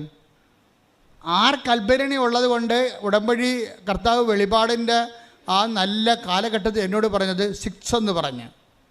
കാര്യം എന്താണ്? 6 കൊല്ലം കൊണ്ട് 6 ദിവസം കൊണ്ടാണ് ഞാൻ ആകാശം ഭൂമിയും സൃഷ്ടിച്ചത്. സൃഷ്ടിയുടെ ദിവസങ്ങളാണ് 6. പിന്നെ പുതിയ നിയമത്തിലേക്ക് വരുമ്പോൾ ആ സൃഷ്ടി ചെയ്ത പാപത്തിന് പരിഹാരമായിട്ട് കർത്താവ് പരിഹാരം ചെയ്യാൻ വരുമ്പോഴും അവൻ്റെ പരസ്യജീവിതം ആരംഭിക്കുന്നത് 6 എന്നാണ്. അതാണ് 6 കൽപ്പരണി. ഒന്നുമില്ലായ്മ എന്ന് 6 കൽപ്പരണി. അവിടെ വീഞ്ഞില്ലായിരുന്നു എന്ന് പറയണം. ഇപ്പം എല്ലാം പുതിയ ലോകം സൃഷ്ടിക്കുകയാണ്. ഇത് ആദ്യത്തെ കാലമാണ്, 6ാമത്തെ ദിവസം. അതായത് ആദിയിൽ ദൈവം ആകാശവും ഭൂമിയും സൃഷ്ടിച്ചിട്ട് പിന്നെന്താ പറയും? ഭൂമിയിൽ ഒന്നും ഇല്ലായിരുന്നെന്നാണ് പറയണേ. ഭൂമിയിൽ ഒന്നും ഇല്ലായിരുന്നു. എന്താണ്? ആദ്യം ദൈവം ആകാശവും ഭൂമിയും സൃഷ്ടിച്ച ഭൂമി രൂപരഹിതമായിരുന്നു. അപ്പോൾ ഒരു രൂപവുമില്ല, ഒരു ഭാവവുമില്ല. ഭൂമി പിന്നെ എന്താണ്? ശുദ്ധശൂന്യമായിരുന്നു. പിന്നെ എന്ത് ചെയ്ത്?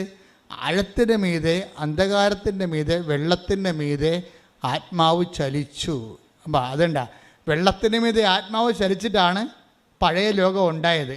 പുതിയ ലോകം ക്രിസ്തു ഉണ്ടാക്കാൻ പോണതും വെള്ളത്തിൻ്റെ മീതെ ആത്മാവ് ചലിച്ചിട്ടാണ്.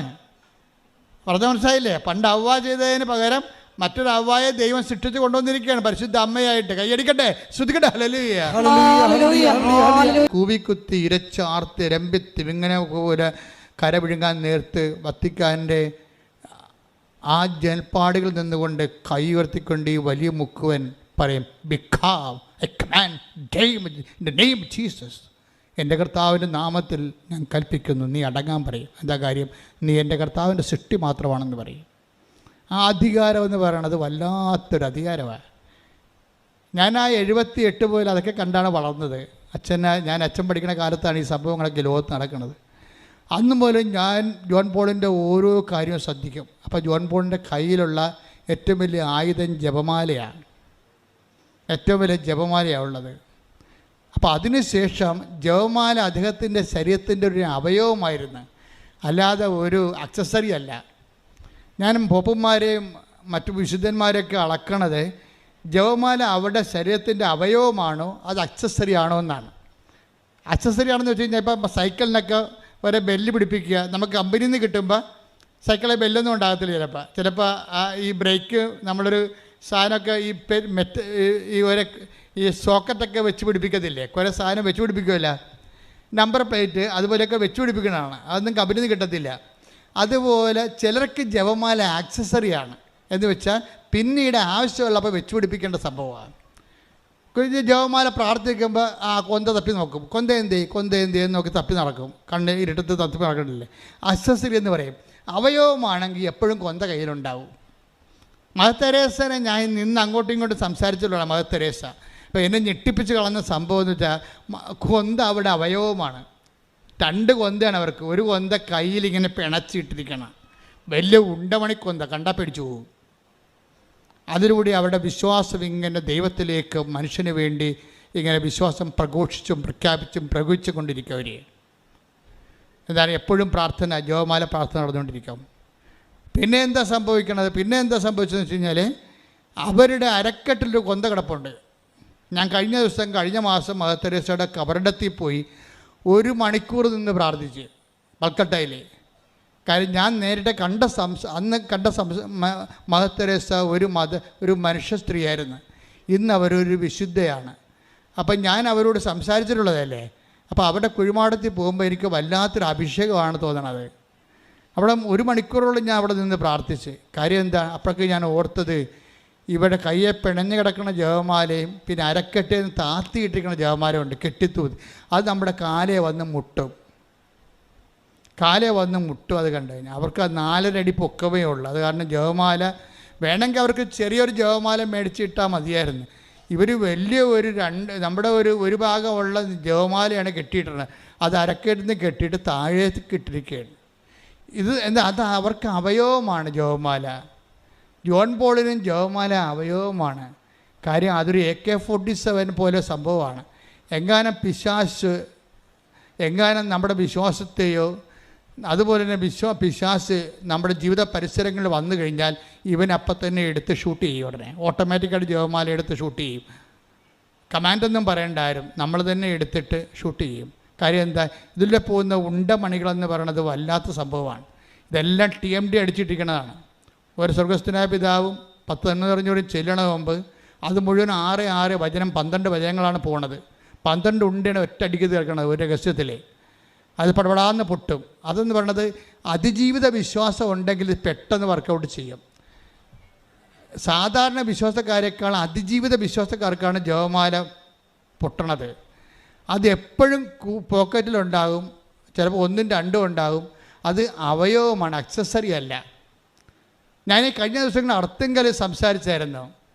നിങ്ങൾ കർണക്കൊന്ത ചെല്ലിയാണ് സ്പിരിച്വാലിറ്റി ദാരിദ്ര്യമായെന്ന് ഞാൻ പറഞ്ഞായിരുന്നു. എനിക്കത് പിൻവലിക്കുന്നതിന് പ്രശ്നമൊന്നുമില്ല എൻ്റെ പ്രസ്താവന. അതിൻ്റെ കാരണം വെച്ചാൽ ഞാൻ ഉദ്ദേശിച്ച ചിലക്ക് തെറ്റിദ്ധരിച്ചു പോയി. തെറ്റിദ്ധാരണ എന്ന് വെച്ച് കഴിഞ്ഞാൽ, നിങ്ങൾ ഇത്രയും പവറുള്ള ജപമാല ബാറ്റിൽ ഓഫ് ലെപ്പാൻഡോ മുതൽ ഇന്ന് വരെ സഭയെ പൈശാചിക ശക്തികളും സംരക്ഷിച്ച് പ്രതിരോധിച്ച് നിലനിർത്തിയ മാതാവിന് യുദ്ധക്കളത്തിൽ ഇറക്കുന്ന പ്രാർത്ഥനയാണ് ജപമാല. അതിനെ ചില അണ്ണന്മാരെ സബ്സ്റ്റിറ്റ്യൂട്ട് ചെയ്തു. That was my point. അർത്ഥങ്ങൾ ഞാൻ അതാണ് പറഞ്ഞത്. നിങ്ങൾ ജപമാലയെ സബ്സ്റ്റിറ്റ്യൂട്ട് ചെയ്തിട്ട് കർണക്കൊന്ത എടുത്തു. കൊന്ത എന്ന് പറയേണ്ട കാര്യമില്ല, അത് തെറ്റിദ്ധാരണ പരത്തിയതാണ്. കരുണയുടെ പ്രാർത്ഥനയാണത്. അത് കൊന്തെന്ന് വിളിക്കേണ്ട കാര്യം എന്ത്? അത് എണ്ണ അതിൻ്റെ അകത്തുള്ളത് കൊണ്ടാണ്. പക്ഷേ പാവപ്പെട്ട മനുഷ്യർ തെറ്റിദ്ധരിച്ചു, ഇതും കൊന്തയല്ലേ, എന്നാൽ പിന്നെ ജപമാല വേണ്ടല്ലോ, ഈ കൊന്ത മതിയല്ലോ എന്ന് വിചാരിച്ചുകൊണ്ട് ജപമാല മാറ്റിയിട്ട് നമ്മുടെ ആയുധം നമ്മളെ നിരായുധീകരിച്ചു എന്ന് വേണേൽ പറയാം. നമ്മളെ നിരായുധീകരിച്ചുകൊണ്ട് കരുണയുടെ പ്രാർത്ഥന കൊന്തയുടെ സ്ഥാനം അപഹരിച്ചെടുത്തു. എല്ലാവർക്കുമല്ല, ചിലർക്ക്. അതാണ് ഞാൻ അർത്ഥങ്ങൾ സൂചിപ്പിച്ചത്. ആർക്കെങ്കിലും തെറ്റിദ്ധാരണ വന്നിട്ടുണ്ടെങ്കിൽ നിങ്ങൾ തന്നെ തിരുത്തേണ്ടതാണ്. കാര്യം ഞാൻ അങ്ങനെ ഉദ്ദേശിച്ചിട്ടില്ല. ഞാൻ ഉദ്ദേശിച്ചത് കർണക്കൊന്ത ഒരു പാഷൻ പ്രാർത്ഥനയാണ്. കർണക്കൊന്ത ഒരു പാഷൻ, കർത്താവിൻ്റെ പീഡാനുഭവത്തെ അടിസ്ഥാനപ്പെടുത്തിക്കൊണ്ട് സിസ്റ്റർ ഫൗസിനേക്ക് നൽകിയ ഒരു പീഡാനുഭവ പ്രാർത്ഥനയാണ്. ആ പീഡാനുഭവത്തിൻ്റെ അടിസ്ഥാനത്തിൽ പാപത്തിൻ്റെ പരിഹാരത്തിന് വേണ്ടിയാണ് നമ്മൾ പ്രാർത്ഥിക്കുന്നത്, ലോകം മുഴുവനുള്ള സമാധാനത്തിന് വേണ്ടി. അപ്പം അത് സഭയുടെ മജിസ്റ്റേരിയമാണ്. അതിൽ തന്നെ ബലമുള്ളതാണ്, തെറ്റില്ല. പക്ഷേ you should not substitute the holy rosary. അതിന് പകരം പരിശുദ്ധ ജപമാലയ്ക്ക് പകരം നിങ്ങൾ കർണക്കൊന്തയെ സബ്സ്റ്റിറ്റ്യൂട്ട് ചെയ്യരുത്. കാര്യം രണ്ടിൻ്റെ എഫിക്കസി പവറും ഭയങ്കര വ്യത്യാസമാണ്. കാര്യം ഇത് പ്രൂവൺ ഫാക്റ്റാണ്. ജപമാലയുടേത് ഹിസ്റ്റോറിക്കലി പ്രൂവനാണ്. കർണക്കൊന്ത ഈ നൂറ്റാണ്ടിൽ തുടങ്ങിയതേ ഉള്ളൂ. ഇനി അത് കുറേ പരീക്ഷണങ്ങളിലൂടെ അത് പ്രയോഗിച്ച് വിശുദ്ധ ജീവിതം നയിക്കാനുള്ള ഒത്തിരി ആൾക്കാർ ഇനി ലോകത്തിന് വരുമ്പോഴാണ് ഇത് ഏറ്റവും നല്ല ഒരു പ്രാർത്ഥനയായിട്ട് സഭയ്ക്ക് മനസ്സിലാകണത്. അത് സഭയുടെ ഈ വിശ്വാസ പ്രമാണം വളരെ സാർത്ഥകമായിരുന്നു എന്നുള്ളത് ഇനി നമ്മുടെ അനുഭവങ്ങൾ കാരണം തെളിയിക്കേണ്ട ഒരു കാലമുണ്ട്. പക്ഷേ ജപമാല ഓൾറെഡി പ്രൂവണാണത്. അത് യുദ്ധങ്ങൾ ജയിച്ചതാണ്, രാജ്യങ്ങളിൽ വിശ്വാസം നിലനിർത്തിയതാണ്. വ്യക്തിജീവിതത്തിൽ ജോൺ പോളിനെയും മദർ തെരേസയും പോലുള്ള ആൾക്കാർ ഈ കാലഘട്ടത്തിൽ യുദ്ധം ചെയ്ത് തങ്ങളുടെ കാലഘട്ടം ദൈവം ഏൽപ്പിച്ച ജോലി, മിഷൻ ഐതിഹാസികമായ അപ്പോസ്തലിക ചൈതന്യത്തോടെ പൂർത്തിയാക്കിയതിൻ്റെ കരുത്ത് എല്ലാം പരിശുദ്ധ ജപമാലയുടെ പ്രവർത്തനയുടെ ഭാഗമാണ്. അപ്പം അതൊരിക്കലും നിങ്ങൾ എന്ത് പ്രാർത്ഥനയും പ്രാർത്ഥിച്ചോ, കരുണയുടെ പ്രാർത്ഥനയും പ്രാർത്ഥിച്ചോ, പക്ഷേ അതിന് ജപമാല സബ്സ്റ്റിറ്റ്യൂട്ട് ചെയ്ത് ഒരിക്കലും ചെയ്യരുത്. അത് വന്നാൽ നിങ്ങളുടെ ആധ്യാത്മിക തകർച്ച ഉണ്ടാകും. അപ്പോൾ ആ നിലപാടിൽ മാറ്റമില്ല.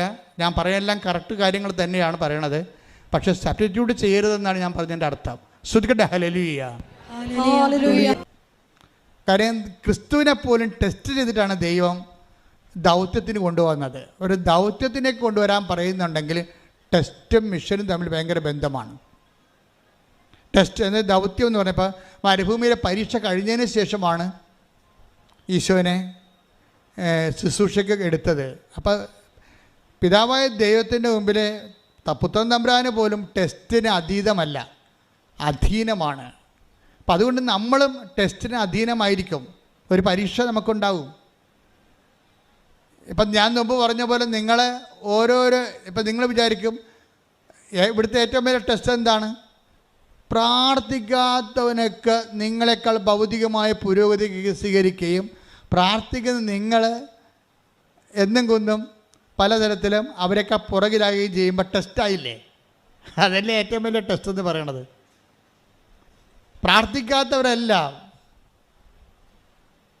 പ്രാർത്ഥിക്കാത്തവരെല്ലാം നിങ്ങളുടെ മുമ്പിലെത്തുകയും അവർ ദൈവത്തെ വിളിക്കുന്നില്ല, ദൈവത്തെ അംഗീകരിക്കണത് തന്നെ അവരുടെ ബുദ്ധിക്ക് പോരായ്മയായിട്ട് കരുതണേ. പക്ഷേ നിങ്ങൾ ദൈവത്തെ അംഗീകരിക്കുന്നു, ആദരിക്കുന്നു, ആരാധിക്കുന്നു, അങ്ങനെ ജീവിക്കുന്നു. പക്ഷെ ഭൗതിക പുരോഗതി നോക്കുമ്പോൾ നിങ്ങൾ അവരെക്കാൾ താഴ്ന്നു വരുമ്പോൾ ടെസ്റ്റായില്ലേ അത്? അപ്പോൾ ഇവർക്ക് പ്രാർത്ഥിക്കാത്തവനൊക്കെ പണ്ട് മുഹമ്മദ് ഗോറിയ അയാളുടെ ഒരു നിയമമുണ്ടല്ലോ, എന്താണ് ഒരു ടാക്സ് നിയമമില്ലേ? ഡൽഹി സുൽത്താനായിരുന്ന മുഹമ്മദ് ഗോറി അയാളെന്താ പറഞ്ഞത്? ഈ രാജ്യത്ത് കുതിര ഉള്ളവരെല്ലാം 5 പവൻ ടാക്സ് നികുതി തരണമെന്ന് പറഞ്ഞു. പുള്ളിയുടെ വിളംബരമാണ്. ഈ രാജ്യത്തെ കുതിര ഉള്ളവരെല്ലാം 5 പവൻ ടാക്സ് തരണം, നികുതി തരണമെന്ന് പറഞ്ഞു. അപ്പോൾ ആൾക്കാർ സന്തോഷമായി. എന്താണ്, നമുക്ക് കുതിരയില്ലല്ല, കുതിര ഉള്ളവൻ കൊടുത്താൽ മതിയല്ല, കുതിരപ്പുറത്ത് കയറി നടക്കണം, കൊടുക്കണം. പക്ഷേ ഈ മനുഷ്യൻ പിറ്റേ ആഴ്ച പറയണേ കുതിരയില്ലാത്തവരും അതുപോലെ തരണമെന്ന്. എങ്ങനെയുണ്ട് പരിപാടി? ഈ രാജ്യത്ത് കുതിര ഉള്ളവനൊക്കെ 5 പവൻ നികുതി തരണം. അടുത്ത ആഴ്ച പുള്ളി പറയാണ് അതുപോലെ ഈ രാജ്യത്ത് കുതിരയില്ലാത്തവനും 5 പവൻ നികുതി തരണം. തെണ്ടിയില്ലേ? ഇതുപോലെ പല ആൾക്കാരും പ്രാർത്ഥിച്ച ആൾക്കാർക്കും PSC ജയിച്ച്, അതേസമയത്ത് പ്രാർത്ഥിക്കാത്തവൻ PSC ജയിച്ച്, പ്രാർത്ഥിക്കുന്നവൻ PSC തോറ്റ്. അപ്പോൾ ഇതെങ്ങനെ പ്രാർത്ഥിച്ചിട്ട് എന്താ പ്രയോജനം?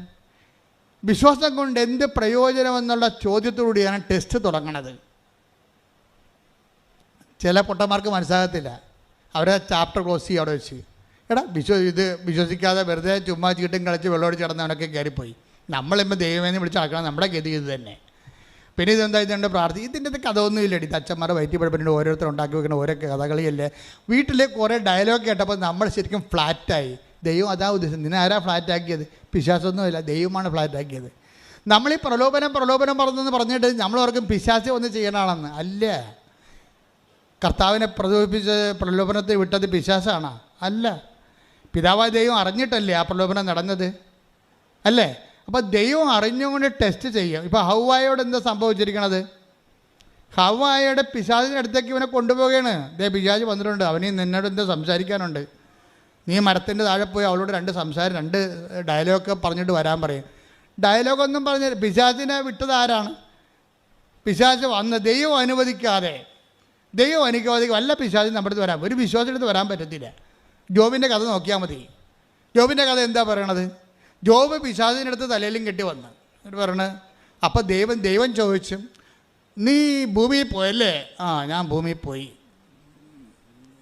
എൻ്റെ ദാസനായ ജോബിനെ നീ കണ്ടോ? അപ്പോൾ പിശാച് തലയാട്ടി, ഞാൻ കണ്ട്. എന്താണ്? അവനെപ്പോലെ നീതിമാനായിട്ട് ഭൂമിയിൽ ആരുമില്ല എന്ന് ദൈവം പറഞ്ഞു. അപ്പോൾ ദൈവത്തിൻ്റെ ഒരു അഭിമാനമാണ് ജോബ്. അപ്പോഴേ പിശാച് അടുത്ത തുറുപ്പ് വിട്ടേ പറഞ്ഞത്, അവനെന്താ കുഴപ്പം? അവന് ഒത്തിരി ഒട്ടകങ്ങളുണ്ട്, ഒത്തിരി പാടശേഖരങ്ങളുണ്ട്, അവന് ഒത്തിരി കന്നുകാലികളുണ്ട്, വേലക്കാരുണ്ട്, മക്കളുണ്ട്. നീ ദൈവം എല്ലാം അവന് കൊടുത്തില്ലേ, പിന്നെ അവൻ നിന്നെ പ്രാർത്ഥിക്കുന്നതുകൊണ്ട് എന്താ ഇത്രയ്ക്ക് വീമ്പ് പറയാനിരിക്കണതെന്ന് ചോദിച്ചു. നീ പറഞ്ഞിട്ട് അവൻ്റെ വസ്തുവിന് ചുറ്റും വേലിയും കെട്ടിവെച്ച് നീ അവനെ സംരക്ഷിക്കുകയാണ്. പിന്നെ അവന് നീതിമാനായിട്ട് ജീവിക്കുന്നതിന് എന്നാ കുഴപ്പം, എന്നാ മുടക്കെന്ന് ചോദിക്കും. പിശാച് ദൈവത്തോട് ചോദിക്കും. എന്നിട്ട് പറയും, നീ അവൻ്റെ വേലിയൊന്ന് പൊളിക്കാൻ നീ എന്നെ അനുവദിക്കുമെന്ന് ചോദിക്കും. എന്നാൽ ഇപ്പം നിന്നെ തള്ളിപ്പറയാമെന്ന് പറയും. ശ്രദ്ധിക്കട്ടെ. ഹല്ലേലൂയ,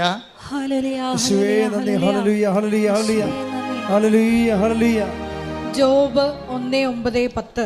സാത്താൻ ചോദിച്ചു, ജോബ് ദൈവത്തെ ഭയപ്പെടുന്നത് വെറുതെയാണോ? അങ്ങ് അവനും അവന്റെ ഭവനത്തിനും സമ്പത്തിനും ചുറ്റും വേലി കെട്ടി സുരക്ഷിതത്വം നൽകി അവന്റെ പ്രവൃത്തികളെ അനുഗ്രഹിച്ചു. അവന്റെ സമ്പത്ത് വർദ്ധിപ്പിക്കുകയും ചെയ്തു. അപ്പൊ അങ്ങനെയാണ് അടുത്ത വചനം വായിച്ചത്. അവന്റെ സമ്പത്തിന്മേൽ കൈവച്ചാൽ അവൻ അങ്ങയെ ദുഷിക്കുന്നത് കാണാം. അപ്പൊ അവൻ മാത്രമല്ല, നമ്മളൊക്കെ ദുഷിക്കും.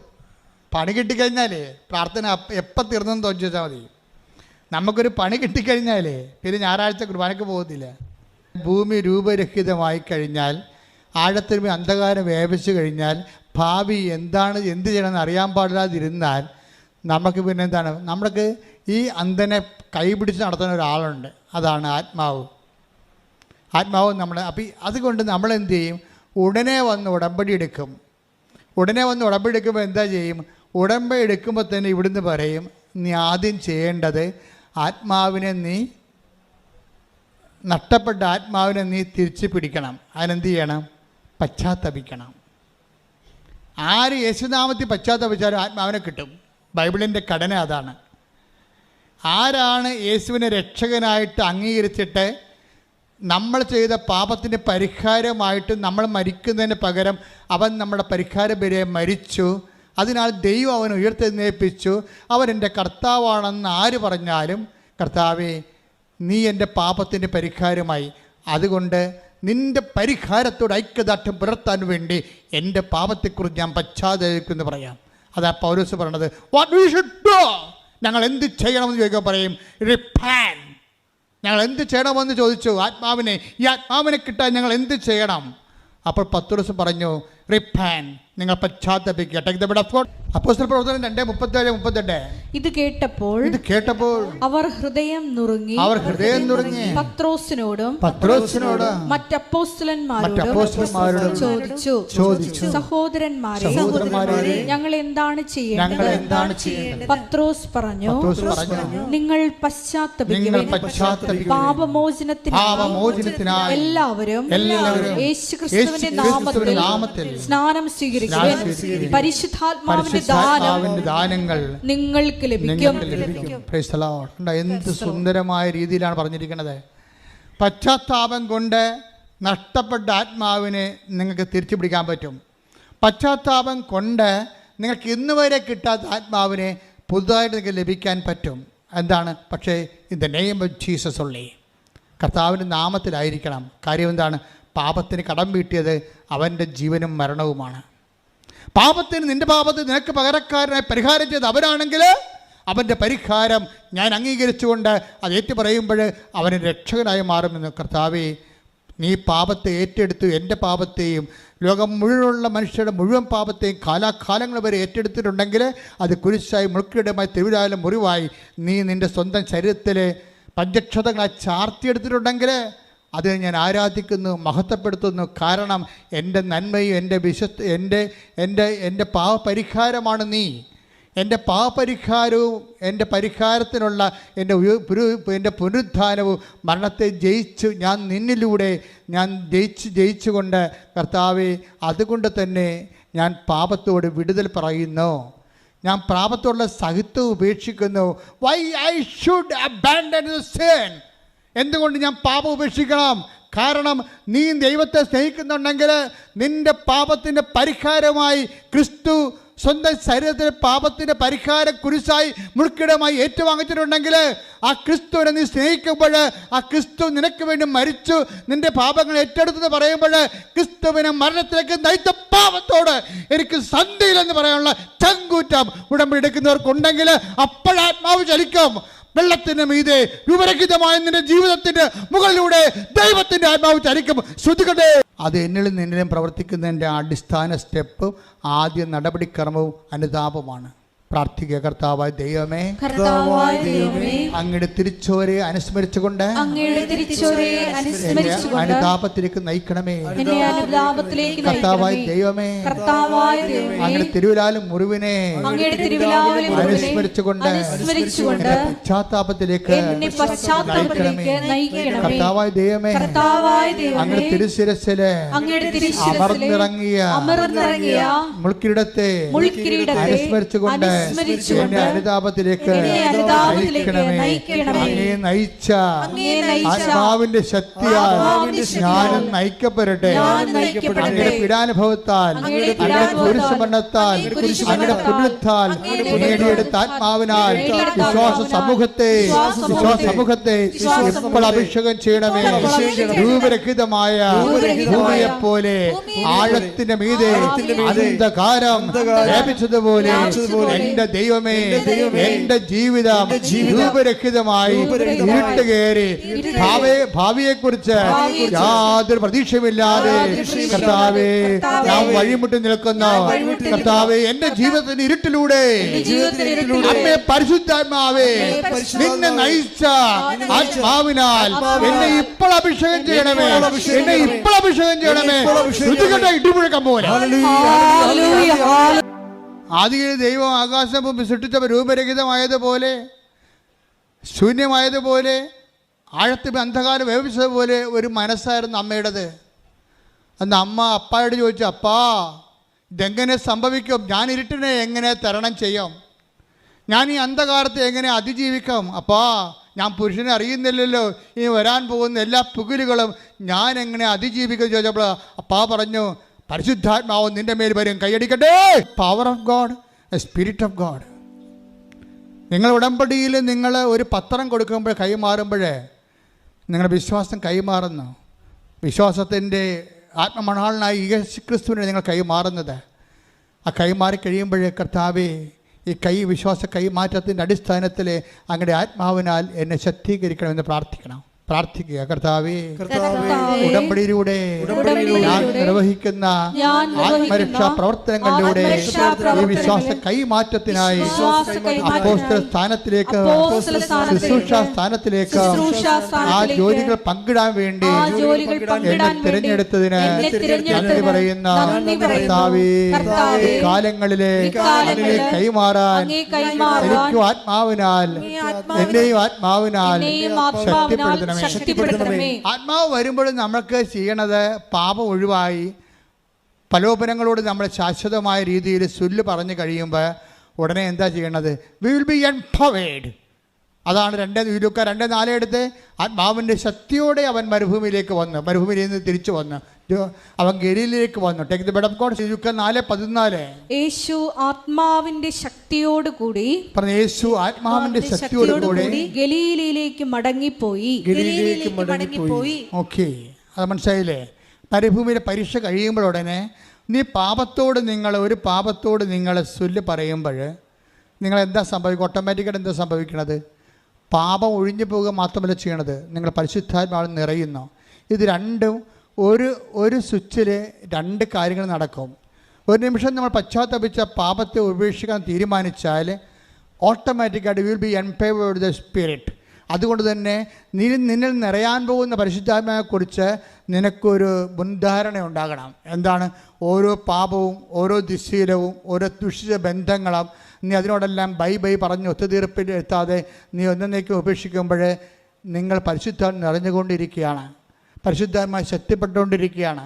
നിന്നെ ശക്തിപ്പെടുത്തുക എന്നാണ് ദൈവത്തിൻ്റെ ഉദ്ദേശം. അതായത് ഇതെങ്ങനെ സംഭവിക്കുമെന്ന് ചോദിച്ചാൽ മറിയത്തോട് ദൈവം പറഞ്ഞത്, you will be inspirited with the power of the almighty. എന്താണ്? പരിശുദ്ധാത്മാവ് നിൻ്റെ മേൽ വരും. എന്താണ്? അത്യുന്നതൻ്റെ ശക്തി. ലുക്കാ 1:35 എടുത്ത് ശ്രദ്ധിക്കട്ടെ. ഹല്ലേലൂയ. ലൂക്കാ 1:35. ദൂതൻ മറുപടി പറഞ്ഞു. ഇതെങ്ങനെ സംഭവിക്കുമെന്ന് ചോദിച്ചാൽ നിൻ്റെ ജീവിതത്തിലുണ്ടല്ലേ എങ്ങനെ ഞാൻ ഇങ്ങനെ കരകയറും? ഇത്രയും കടമുണ്ടല്ലോ, ഇത്രയും 14 കൊല്ലമായിട്ട് എനിക്ക് മക്കളില്ലല്ലോ, എനിക്ക് മക്കളുണ്ടാകും. ഇത്രയും നാളായിട്ട് എനിക്ക് 36 വയസ്സുണ്ടല്ലോ, എനിക്ക് എൻ്റെ കല്യാണം നടക്കാത്തത് എന്താണ്? ഇതെങ്ങനെ സംഭവിക്കും? ഇനി എങ്ങനെ സംഭവിക്കുമെന്ന് ചോദിച്ചാൽ ബൈബിളിന് 2 ഉത്തരമില്ല, ഒറ്റ ഉത്തരമേ ഉള്ളൂ. എന്താണ്? ദൂതൻ മറുപടി പറഞ്ഞു. എന്താ പറഞ്ഞത്? പരിശുദ്ധാത്മാവ് നിന്റെ മേൽ വരും. പരിശുദ്ധാത്മാവ് നിന്റെ മേൽ വരും. ഒന്ന് പറഞ്ഞേ, പരിശുദ്ധാത്മാവ് നിന്റെ മേൽ വരും. അത്യുന്നതന്റെ ശക്തി നിന്റെ മേൽ ആവസിക്കും. ആകയാൽ ജനിക്കാൻ പോകുന്ന ശിശു പരിശുദ്ധൻ ദൈവപുത്രൻ എന്ന് വിളിക്കപ്പെടും. അപ്പൊ ഇതെന്ത്? അതായത് രണ്ട് കാര്യം. ഒന്ന്, ലൂക്ക 2:14 യേശു ഗലീലയിലേക്ക് വരണത് പരിശുദ്ധാത്മാവ് നിറഞ്ഞാണ്. ഇതുപോലെ തന്നെ അമ്മ എലിസബത്തിലേക്ക് പോണത് പരിശുദ്ധാത്മാവ് നിറഞ്ഞതാണ്. ദൗത്യത്തെ നമ്മളെ ഏൽപ്പിച്ച ദൗത്യങ്ങളിലേക്ക് പോകുമ്പോൾ മുമ്പ് നമ്മൾ പരിശുദ്ധാത്മാവ് നിറഞ്ഞിരിക്കണം. നിൻ്റെ നിയോഗങ്ങളില്ലേ, നിനക്ക് 100,000 നിയോഗങ്ങൾ എഴുതിയിട്ടുണ്ടല്ലോ. ഈ നിയോഗങ്ങളിലേക്ക് നീ സഞ്ചരിക്കണം മുമ്പ് നീ എന്ത് ചെയ്യണം? പരിശുദ്ധാത്മാവിന് നിറഞ്ഞിരിക്കണം. പ്രാർത്ഥിക്കുക, കർത്താവേ, ഉടമ്പടിയിലെ ഞാൻ എഴുതി വച്ചിരിക്കണ നിയോഗങ്ങളിലേക്ക് ഞാൻ സഞ്ചരിച്ചെത്തും മുമ്പേ ഈശോയെ പോലെ, പരിശുദ്ധാത്മാവിന്, പരിശുദ്ധ അമ്മയെ പോലെ എന്നെയും പരിശുദ്ധാത്മാവിൽ നിറക്കുന്നതിനായി പാപബോധം നൽകണമേ.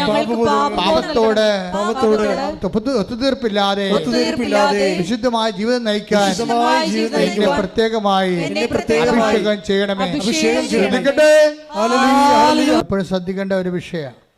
ഇപ്പം മറിയോ, പരിശുദ്ധ അമ്മയും എലിസബത്തിനെ കാണാൻ പോകുന്നതാണ് അടുത്തത്. അപ്പം അമ്മയുടെ മനസ്സിൽ ഒരു രൂപമില്ല, 2-3 പ്രശ്നങ്ങൾക്ക് രൂപമില്ല. ആഴത്തിനുമേ അന്ധകാരം വ്യാപിച്ചിരിക്കുന്ന ഒരവസ്ഥയിലാണ് പരിശുദ്ധാത്മാവിനെ എംപവർ ചെയ്ത് കൊടുക്കുന്നത്. ഇനി പരിശുദ്ധാത്മാവാണ് എല്ലാം റീസെറ്റ് ചെയ്യണത്. മറിയത്തിൻ്റെ ഉള്ളിലുള്ള സംഭവം, താൻ പ്രഗ്നൻ്റ് ആണെന്നുള്ള കാര്യം, ഇതാ കർത്താവിൻ്റെ ദാസി എന്ന് പറഞ്ഞപ്പോൾ, അങ്ങനെ വചനം പോലെ എന്നിൽ നിറവേറട്ടെന്ന് പറഞ്ഞപ്പോൾ അമ്മ പ്രഗ്നൻ്റായി. പക്ഷേ അമ്മയെ ഒരു 16 വയസ്സുള്ള യഹൂദ യുവതി എന്ന രീതിയിൽ അമ്മയ്ക്കിതിൻ്റെ മറ്റ് ഫിസിക്കൽ വശങ്ങളെക്കുറിച്ച് അത്രയ്ക്ക് ഐഡിയ ഇല്ല. അത് അമ്മയ്ക്ക് ഇങ്ങനെ ഒരു ഐഡിയ ഇല്ല, എങ്ങനെയാണ് പ്രഗ്നൻ്റ് ആകുകയും എങ്ങനെയാണ് കല്യാണം കഴിക്കണമെന്ന് മനസ്സമ്മതം കഴിഞ്ഞപ്പോൾ തന്നെ പ്രഗ്നൻ്റ് ആകുകയും നാട്ടിലിങ്ങനെ വീർത്ത വയറുമായിട്ട് നടക്കുകയും അപ്പോൾ നാട്ടുകാരെന്ത് പറയും. അപ്പോൾ വരാൻ പോകുന്ന ദുരിതങ്ങളൊക്കെ ഓർത്തിട്ട് അമ്മയ്ക്കൊരു ഐഡിയ ഇല്ല. പക്ഷേ ഐഡിയ ഇല്ലെങ്കിലും പരിശുദ്ധാത്മാവ് നമ്മളെ സഹായിക്കും. പരിശുദ്ധാത്മാവ് പറയും, നിനക്ക് ഇപ്പോൾ കുറച്ച് പ്രശ്നങ്ങളുണ്ടല്ലോ, മാനസിക പ്രശ്നമാണ് നിൻ്റെത്, എങ്ങനെയാണ് ഈ വിഷയം കൈകാര്യം ചെയ്യേണ്ടതെന്ന് അറിയത്തില്ലാത്തതല്ലേ പ്രശ്നം. ഇപ്പോൾ കഴിഞ്ഞ ദിവസങ്ങളിൽ ഒരു മോള് വന്നു, അച്ഛാ ഞാൻ 2 മാസം പ്രഗ്നൻ്റ് ആണ്, അതിൻ്റെ വേറെ അബൌട്ട്സൊക്കെ പറഞ്ഞു. അപ്പം ഞാൻ അവളോടൊന്നും മാത്രമേ പറഞ്ഞുള്ളൂ, എത്രയും വേഗം രജിസ്റ്റർ ചെയ്തിട്ട് എൻ്റെ അടുത്ത് വരാൻ പറഞ്ഞു. ആ ഒറ്റ സംഭവത്തെ കൊണ്ട് അമ്മയുടെയും മകളുടെയും സംശയം തീർന്നു പോയി. എത്രയും വേഗം രജിസ്റ്റർ ചെയ്തിട്ട് എൻ്റെ അടുത്ത് വരാൻ പറഞ്ഞു. അപ്പോൾ അവരെന്തും മാത്രം നേരെ ഇവിടെ ഇരുന്നുകൊണ്ട് കഷ്ടപ്പെട്ട് അവർ ഒന്ന് നോക്കിക്കുക, കല്യാണത്തിന് പ്രഗ്നൻ്റായ ഒരു ലേഡിയുടെ സങ്കടങ്ങൾ എന്തുമാത്രമാണ്. അവളാണ് അത്ര വയസ്സും പ്രായവുമില്ല. അച്ഛൻ വഴക്കിടുവോ, നാട്ടുകാരോട് എന്ത് പറയും, ഇങ്ങനെ കുറേ എന്തായിരിക്കും ഇനി പരിഹൃതി, അബോർഷൻ ചെയ്യേണ്ടി വരുമോ, അല്ലെങ്കിൽ ഞങ്ങൾക്ക് പിരിയേണ്ടി വരുമോ, എന്തായിരിക്കും അച്ഛൻ പറയാൻ പോണത് എന്നൊക്കെയായിരിക്കും ഇവിടെ ചിന്തിച്ച് ആകുലപ്പെട്ട് രണ്ടും അമ്മയും മകളും വിഷമിത്താൻ വരണം. ഞാൻ കൈ വെച്ചിട്ട് പറഞ്ഞ് എത്രയും വേഗം റേസ് ചെയ്തിട്ട് തിരിച്ചു വരാൻ. Chapter is closed. സെക്കൻഡിനുള്ള പരിശുദ്ധാത്മാവ് ഉണ്ടെങ്കിൽ നമുക്ക് പെട്ടെന്ന് നമുക്ക് മറുപടി കിട്ടും. ആ പരിശുദ്ധാത്മാവ് ഇപ്പോൾ അമ്മ എന്താ ചെയ്യണം? ഇപ്പോൾ പരിശുദ്ധ അമ്മ എന്താ ചെയ്തിരിക്കണത്? നേരെ അങ്ങോട്ട് ചെന്നിട്ട്, ഇത് എലിസബത്ത് എന്ന് പറയുന്നത് 65 വയസ്സുള്ള ചേച്ചി വലിയമ്മയാണ്. ഇവർക്ക് 16 വയസ്സേ ഉള്ളൂ. 16 വയസ്സുകാരത്തി എങ്ങനെയാണ് 65 വയസ്സുള്ളവരോട് അവർ പ്രഗ്നൻ്റ് ആണെന്ന് ചോദിക്കണത്? ഭയങ്കര പ്രശ്നമല്ലേ? അത് അമ്മയുടെ പ്രശ്നം. അതാണ് അമ്മ പറഞ്ഞു, നീ എലിസബത്തെ പോയി കാണാൻ പറയുന്നുണ്ട്. എലിസബത്ത് പ്രഗ്നൻ്റ് ആണ്, 6 മാസം പ്രഗ്നൻ്റ് ആണെന്നാണ് പറഞ്ഞിരിക്കുന്നത് മാലാഖ. പക്ഷേ 65 വയസ്സുള്ള ചേടത്തിയോട് പോയിട്ട് ആൻറ്റി പ്രഗ്നൻ്റ് ആണെന്ന് ചോദിച്ചു കഴിഞ്ഞാൽ ഉള്ള അവസ്ഥ എന്തായിരിക്കും? അമ്മ അങ്ങനെ ചോദിക്കത്തുമില്ല.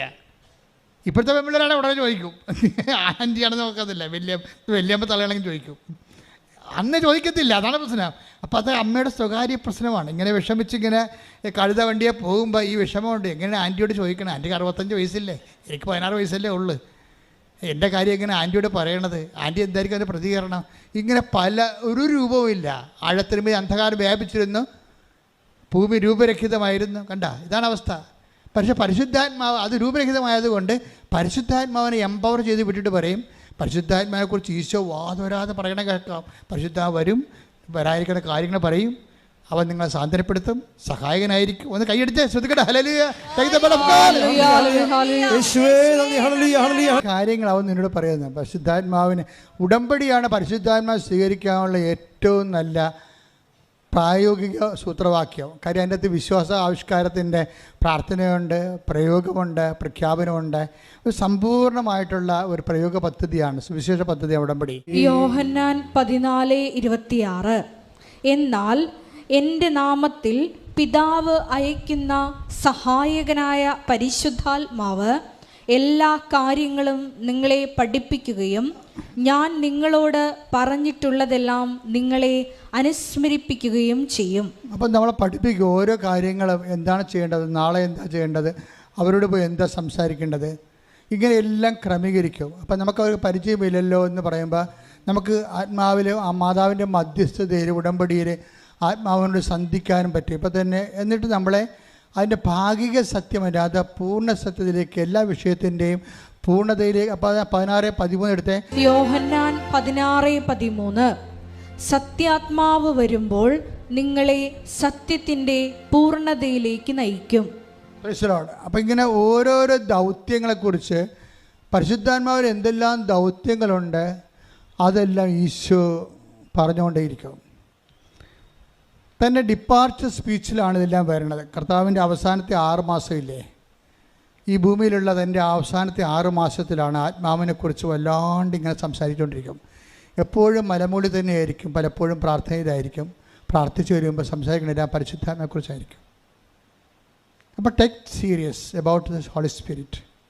നിങ്ങളുടെ ഓരോ ഉടമ്പടി വാഗ്ദാനങ്ങൾ നിങ്ങൾ നിറവേറ്റുമ്പോഴും കർത്താവെ ഇത് സ്വീകരിച്ചുകൊണ്ട് എൻ്റെ ആത്മാവിൽ നിറക്കണമെന്ന് പ്രാർത്ഥിക്കണം. അത് ദൈവത്തിൻ്റെ ഭാഗത്തുനിന്ന് കുറേ പരിഹാരങ്ങൾ വരും. എന്താ മറിയത്തിൻ്റെ പ്രശ്നം എന്താ? മറിയത്തിന് രൂപമില്ല. ഇതെങ്ങനെയാണ് ഈ വിഷയം അവതരിപ്പിക്കുന്നത്? ഞാൻ പ്രഗ്നൻ്റ് ആണെന്ന് എങ്ങനെയാണ് അമ്മയോട് പറയണത്? ഇനി ഞാൻ തന്നെ പ്രഗ്നൻ്റ് ആണോ? ഈ മംഗളവാർത്തയിൽ എന്താ സംഭവിച്ചത്? അതുകൊണ്ടാണ് ഇവരെ നേരെ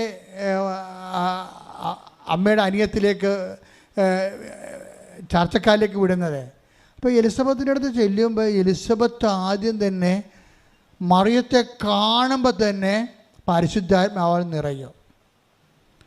നിറയെ മാത്രമല്ല, പരിശുദ്ധാത്മാവ് എലിസബത്തിൻ്റെ ഗർഭശിശുവിനെ തുള്ളിച്ചടിക്കും. അപ്പോൾ പരിശുദ്ധാത്മാവ് എലിസബത്തിനോട് പറയും, വന്ന് നിൽക്കുന്നത് ആരാണെന്ന് നോക്കിക്കേ, നിൻ്റെ പഴയ മേരിക്കുട്ടിയൊന്നുമല്ല. എന്താണ്?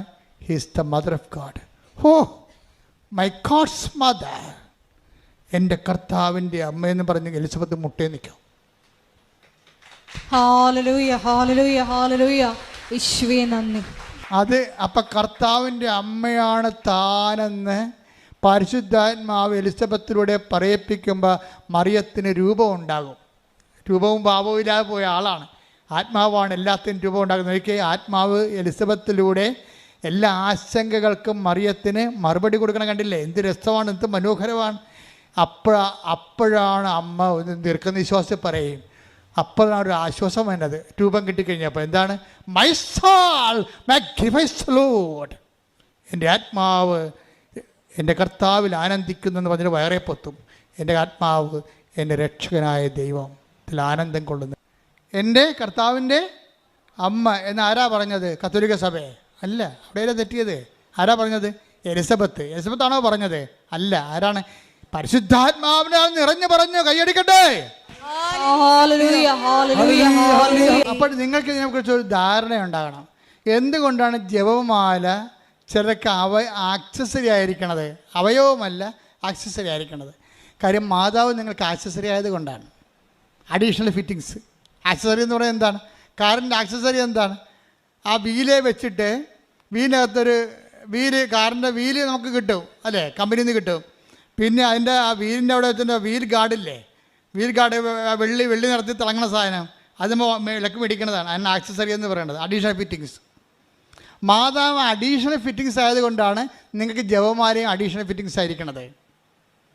മാതാവ് അവയവത്തിൻ്റെ ഭാഗമാണെങ്കിൽ നിങ്ങൾക്ക് ജപമാലയും അവയവമാണ്. ആധ്യാത്മികമായ വേദശാസ്ത്രങ്ങളിൽ മാതാവ് അവയവത്തിൻ്റെ ഭാഗമാണ്. My God's mother. അത് എലിസബത്ത് പറഞ്ഞതല്ല. പിന്നെ ആരാ പറഞ്ഞത്? പുത്രൻ തമ്പുരാൻ, പിതാവായ ദൈവത്തിൻ്റെ മകനായിരിക്കുന്ന പുത്രൻ തമ്പുരാൻ, പിതാവിൽ നിന്നും പുത്രനും പുറപ്പെടുന്ന പരിശുദ്ധാത്മാവ് പറഞ്ഞ ത്രിക ദൈവത്തിൻ്റെ മൂന്നാമത്തെ ആളായ പരിശുദ്ധാത്മാവാണ് പറഞ്ഞത് ഹീസ് ഗോഡ്സ് മദർ. കൈയടിക്കട്ടെ, ശ്രുതിക്കട്ടെ. ഹല്ലേലൂയ.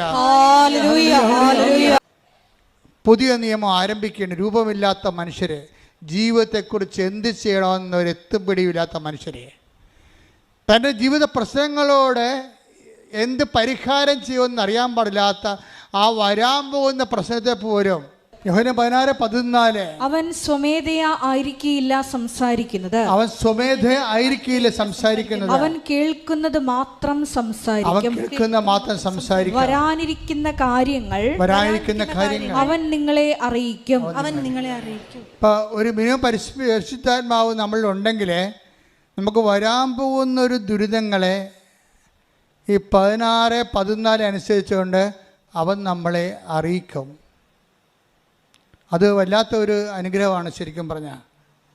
കഴിഞ്ഞ ദിവസങ്ങളിലൊരു സാക്ഷ്യം ഉണ്ടായി. ഉടമ്പടി എടുത്തൊരു ഡ്രൈവർ ഉണ്ടായിരുന്നു, അയാളിൽ പരിശുദ്ധാത്മാവ് ഉണ്ടായിരുന്നു ഞാൻ പറയും. ഒരിക്കൽ ഒരു ഡോക്ടറിനെ കണ്ടപ്പോൾ അദ്ദേഹം പറഞ്ഞു, ഇപ്പോൾ മാതാവിനെ കണ്ടുമുട്ടാൻ വേണ്ടി പുതിയൊരു പദ്ധതി തുടങ്ങിയിട്ടുണ്ട്, അതിൻ്റെ പേരാണ് ആലപ്പുഴ കലവൂർ കൃപാസനത്തിലുള്ള ഉടമ്പടി. അപ്പോൾ ഡോക്ടർ ശാന്ത ജോർജ് ഇത് കേട്ടിട്ട്, അവർ ഗൈനക്കോളജിസ്റ്റാണ്, റിട്ടയറാണ്, അവരുടെ ഭർത്താവ് പീഡിയാട്രിസ്റ്റാണ് ഡോക്ടർ ജോർജ്. അപ്പോൾ അവർ കേട്ടതിന് ശേഷം ഈ ഡ്രൈവർ പറഞ്ഞു, അപ്പോൾ ഡ്രൈവർ പറഞ്ഞു കൊടുത്തിരിക്കുന്നത് മാതാവിനെ കൂടെ കൂട്ടാൻ കഴിയുമെന്നാണ് പറഞ്ഞത്. അർത്ഥസംഖ്യക്കിടയില്ലാതെ ഈ ഡ്രൈവർ ഡോക്ടറിനോട് പറയുകയാണ്, ഇപ്പോൾ മാതാവിനെ കൂടെ കൂട്ടാനൊരു പുതിയ പദ്ധതി തുടങ്ങിയിട്ടുണ്ട് സഭയിൽ. എന്താണത്? അത് ഉടമ്പടിയാണ്. അപ്പോഴീ ഡോക്ടറിന് ഭയങ്കര സന്തോഷം. കാര്യം ജീവിതകാലം മുഴുവനും മാതാവിൻ്റെ ഒരു ഭക്തിയായിട്ട് ജീവിച്ച ഒരാളാണ് ഡോക്ടർ. അപ്പം മാതാവിനെ കൂടെ കൂടണ കാര്യം ഇന്നുവരെ കേട്ടിട്ടില്ല. അപ്പോൾ ഈ ഡ്രൈവറിനെ കുറിച്ച് അദ്ദേഹത്തിന് അറിയാവുന്ന കാരണം ഇവൻ സാധാരണ സത്യങ്ങളും കാര്യങ്ങളൊക്കെ പറയുന്ന ആളാണ്. അപ്പം അവനത് പറഞ്ഞപ്പോൾ എന്നാൽ നമുക്ക് പോയി ഉടമ്പടി എടുക്കാമെന്ന് പറഞ്ഞ്. അപ്പോഴെന്താ, ഈ ഡോക്ടറും ദൈവത്തെ പ്രതീക്ഷിച്ചിരിക്കുന്ന ആളാണ്, ഡ്രൈവറും ദൈവത്തിൻ്റെ കൃപ. ഇതാണ് പരിശുദ്ധാത്മാവിൻ്റെ ഒരു വാട്ടർ ലെവലെന്ന് പറയണത്. വാട്ടർ ലെവൽ നമ്മൾ വെക്കത്തില്ലേ? അപ്പോൾ വാട്ടർ ലെവലെന്ന് പറയണത് ഈ വാട്ടർ ലെവലിങ് കറക്റ്റാണെങ്കിൽ മാത്രമല്ല നമുക്ക് വീടൊക്കെ ചരിയാതെ വെക്കാൻ പറ്റത്തുള്ളൂ. ഈ വാട്ടർ ലെവൽ എന്ന് പറയുന്നത് ദൈവത്തെ അന്വേഷിച്ചു കൊണ്ടിരുന്നവരോടെല്ലാം. Take the bed of God. ലൂക്ക 2:38. അവൾ അപ്പോൾ തന്നെ മുമ്പോട്ട് വന്ന് ദൈവത്തെ സ്തുതിക്കുകയും ജെറുസലേമിൽ രക്ഷ പ്രതീക്ഷിച്ചുകൊണ്ടിരുന്ന എല്ലാവരോടും ശിശുവിനെ കുറിച്ച് സംസാരിക്കുകയും ചെയ്തു. അതാണ് വാട്ടർ ലെവൽ എന്ന് ഞാൻ പറഞ്ഞത്. ഈ ഡ്രൈവറിനൊരു വാട്ടർ ലെവലുണ്ട്, ഡോക്ടർ ശാന്ത ജോർജിനൊരു വാട്ടർ ലെവലുണ്ട്. എന്താണ്? ഇവർ രണ്ടുപേരും ദൈവത്തെ അന്വേഷിക്കുന്നവരാണ്. അപ്പോൾ മാതാവിനെ കൂടെ കൂട്ടാമെന്ന് കേട്ടപ്പോൾ ഡോക്ടറിന് സന്തോഷമായി. ഡോക്ടർ ജോർജിനെ വിളിച്ചുകൊണ്ട് ഇവിടെ വന്ന് ഉടമ്പടി എടുത്തപ്പോൾ അവർ പറഞ്ഞ ഇതാണ്, എനിക്ക് പ്രത്യേകിച്ച് കാര്യങ്ങളൊന്നുമില്ല, ഞങ്ങൾ വെൽ സെറ്റിൽഡ് ഫാമിലിയാണ് എന്ന് വെച്ച് കഴിഞ്ഞാൽ ചില ആൾക്കാർ വെൽ സെറ്റിൽഡ് ഫാമിലി ആയി കഴിയുമ്പോൾ പിന്നെ പ്രത്യേകിച്ച് കാര്യങ്ങളൊന്നും ഉണ്ടാകത്തില്ല. ഇവർ ആ ഉദ്ദേശത്തിലല്ല പറയണത്. എനിക്ക് പ്രത്യേകിച്ച് ഭൗതികമായ ഒരു നേട്ടത്തിന് ആവശ്യം. എൻ്റെ 2 മക്കളും ഡോക്ടർമാരാണ്, 2 പേർക്കും ജോലിയുണ്ട്. ഒരാൾ ആലപ്പുഴയാണ് വർക്ക് ചെയ്യണത്, ഞങ്ങൾ 2 റിട്ടയർഡ്, ഞങ്ങൾക്ക് പെൻഷനുണ്ട്, ഞങ്ങൾക്ക് ആർക്കും ഒരു പ്രശ്നവുമില്ല, ആ ആവശ്യത്തിന് ആരോഗ്യമുണ്ട്. പക്ഷേ മാതാവിനെ കൂടെ കൂട്ടാമെന്ന് പറഞ്ഞപ്പോൾ എനിക്കതിൽ കുറവായിട്ട് തോന്നി. കാരണം ഇത്രയും നാൾ ഇങ്ങനെ എല്ലാം ദൈവം എന്നെ അനുഗ്രഹിച്ചിട്ടും ഇപ്പോഴും എനിക്കൊരു കുറവുണ്ടല്ലോ. എന്താണ്? മാതാവിനെ കൂടെ കൂട്ടാത്ത കുറവ്. അതാണ് സംഭവം. അപ്പോൾ അത് കേട്ടപ്പോൾ തന്നെ അവർ തിരിച്ചു വന്ന് ഉടമ്പടി എടുത്തിട്ട് അവർ ഒന്നേ പറഞ്ഞുള്ളൂ, അമ്മയെ കൂടെ വരണമേ. അത്രേ ഉള്ളൂ, വേറെ ഒന്നും പറഞ്ഞില്ല. അമ്മയെ കൂടെ വരണമേ. അത് സത്യസന്ധമാകണ കാരണം പിന്നെ എന്താ സംഭവിക്കണത്? അതായത് പരിശുദ്ധാത്മാവ് ഉണ്ടെങ്കിൽ നമ്മൾക്കറിയാമല്ലോ 16-14 എന്താ പറയണത്? വരാനിരിക്കുന്ന കാര്യങ്ങൾ അവൻ നിന്നോട് പറയും. അമ്മ എന്തിനാണ് ഇവിടെ കൂടെ പോയത്? പിറ്റേ ദിവസം ഭർത്താവിന് ഹാർട്ട് അറ്റാക്കായി. അമ്മയ്ക്കത് അറിയാമായിരുന്നു, എന്തോ വിപത്ത് സംഭവിക്കാൻ പോകണം എന്നുള്ളതിനെക്കുറിച്ച്. അമ്മ കൃപാസനത്തിൽ വന്ന് അതല്ലേ പറഞ്ഞത്, ദുരന്തം ഉണ്ടാകാൻ പോണ്, പ്രാർത്ഥിക്കണം, വരാനിരിക്കുന്ന കാര്യങ്ങൾ. അപ്പം നമ്മുടെ ജീവിതത്തിൽ ഒരു ദുരന്തം ഉണ്ടാകാൻ പോകണമെങ്കിൽ നമ്മൾ മുൻകൂർ ജാമ്യം എടുക്കാൻ വേണ്ടി അമ്മ നേരിട്ടെത്തണതാണ് ഉടമ്പടി. കൈയടിക്കട്ടെ. Hallelujah, hallelujah, hallelujah. നമ്മുടെ ആധ്യാത്മികതയിൽ നമുക്ക് ഭൗതികമായിട്ട് നമുക്ക് എല്ലാം ഉണ്ടായാലും ദൈവം പറയും നിനക്കൊരു കുറവുണ്ട്. എന്താ കാര്യം? വരാൻ പോകുന്ന ദുരിതങ്ങളെ കണ്ടുപിടിക്കാനുള്ള കാര്യം നിനക്ക് ഇല്ല. അതിനെന്ത് ചെയ്യണം? ഞാൻ നിൻ്റെ കൂടെ ഉണ്ടാവണം. അതാണ് വിഷയം. അപ്പോൾ ഈ കുടുംബത്തിന് വലിയൊരു വിപത്തുണ്ടാകാൻ പോകണമെന്ന് കണ്ടപ്പോൾ തന്നെ ഈ ഡ്രൈവറിലൂടെ, പിന്നെ ആ ഡ്രൈവറാണ് അതിന് ഉപയോഗപ്പെട്ടത്. ഡ്രൈവറിലൂടെ പറഞ്ഞു, എന്നോട് നീ വന്ന് അവരോടൊന്ന് ഉടമ്പെടുക്കാൻ പറയാം, എനിക്ക് അവരുടെ ഭവനത്തിൽ ചെല്ലണം, അവരെ ഈ വിഷയത്തിൽ നിന്ന് അവരെ സംരക്ഷിക്കണം. അപ്പോൾ ദൈവം എന്ത് കരുതലാണെന്ന് നോക്കി. ഇതോടുകൂടി ഈ ഡോക്ടറിൻ്റെ, അതായത് 3 ഞരമ്പുകളാണ് ഡാമേജ് ആയിരിക്കുന്നത്. പൈസണ്ടേ, ഹൃദയത്തിൻ്റെ 3 ഞരമ്പുകൾ ഡാമേജായി. ഇത് അറ്റാക്ക് കഴിഞ്ഞ് കൊണ്ടുപോയി ഓപ്പറേഷൻ വേണമെന്ന് പറയുമ്പോൾ ആരും ഓപ്പറേഷൻ ചെയ്യാൻ തയ്യാറല്ല.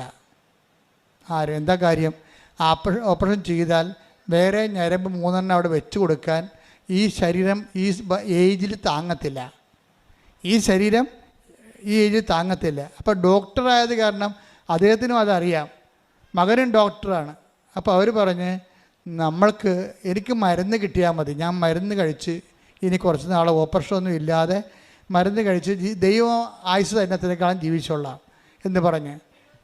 78 വയസ്സുണ്ട്. അതാണ് പ്രശ്നം. 78 വയസ്സ് ആരും ഹൃദയത്തിന് ഓപ്പറേഷൻ ചെയ്യത്തില്ലല്ലോ.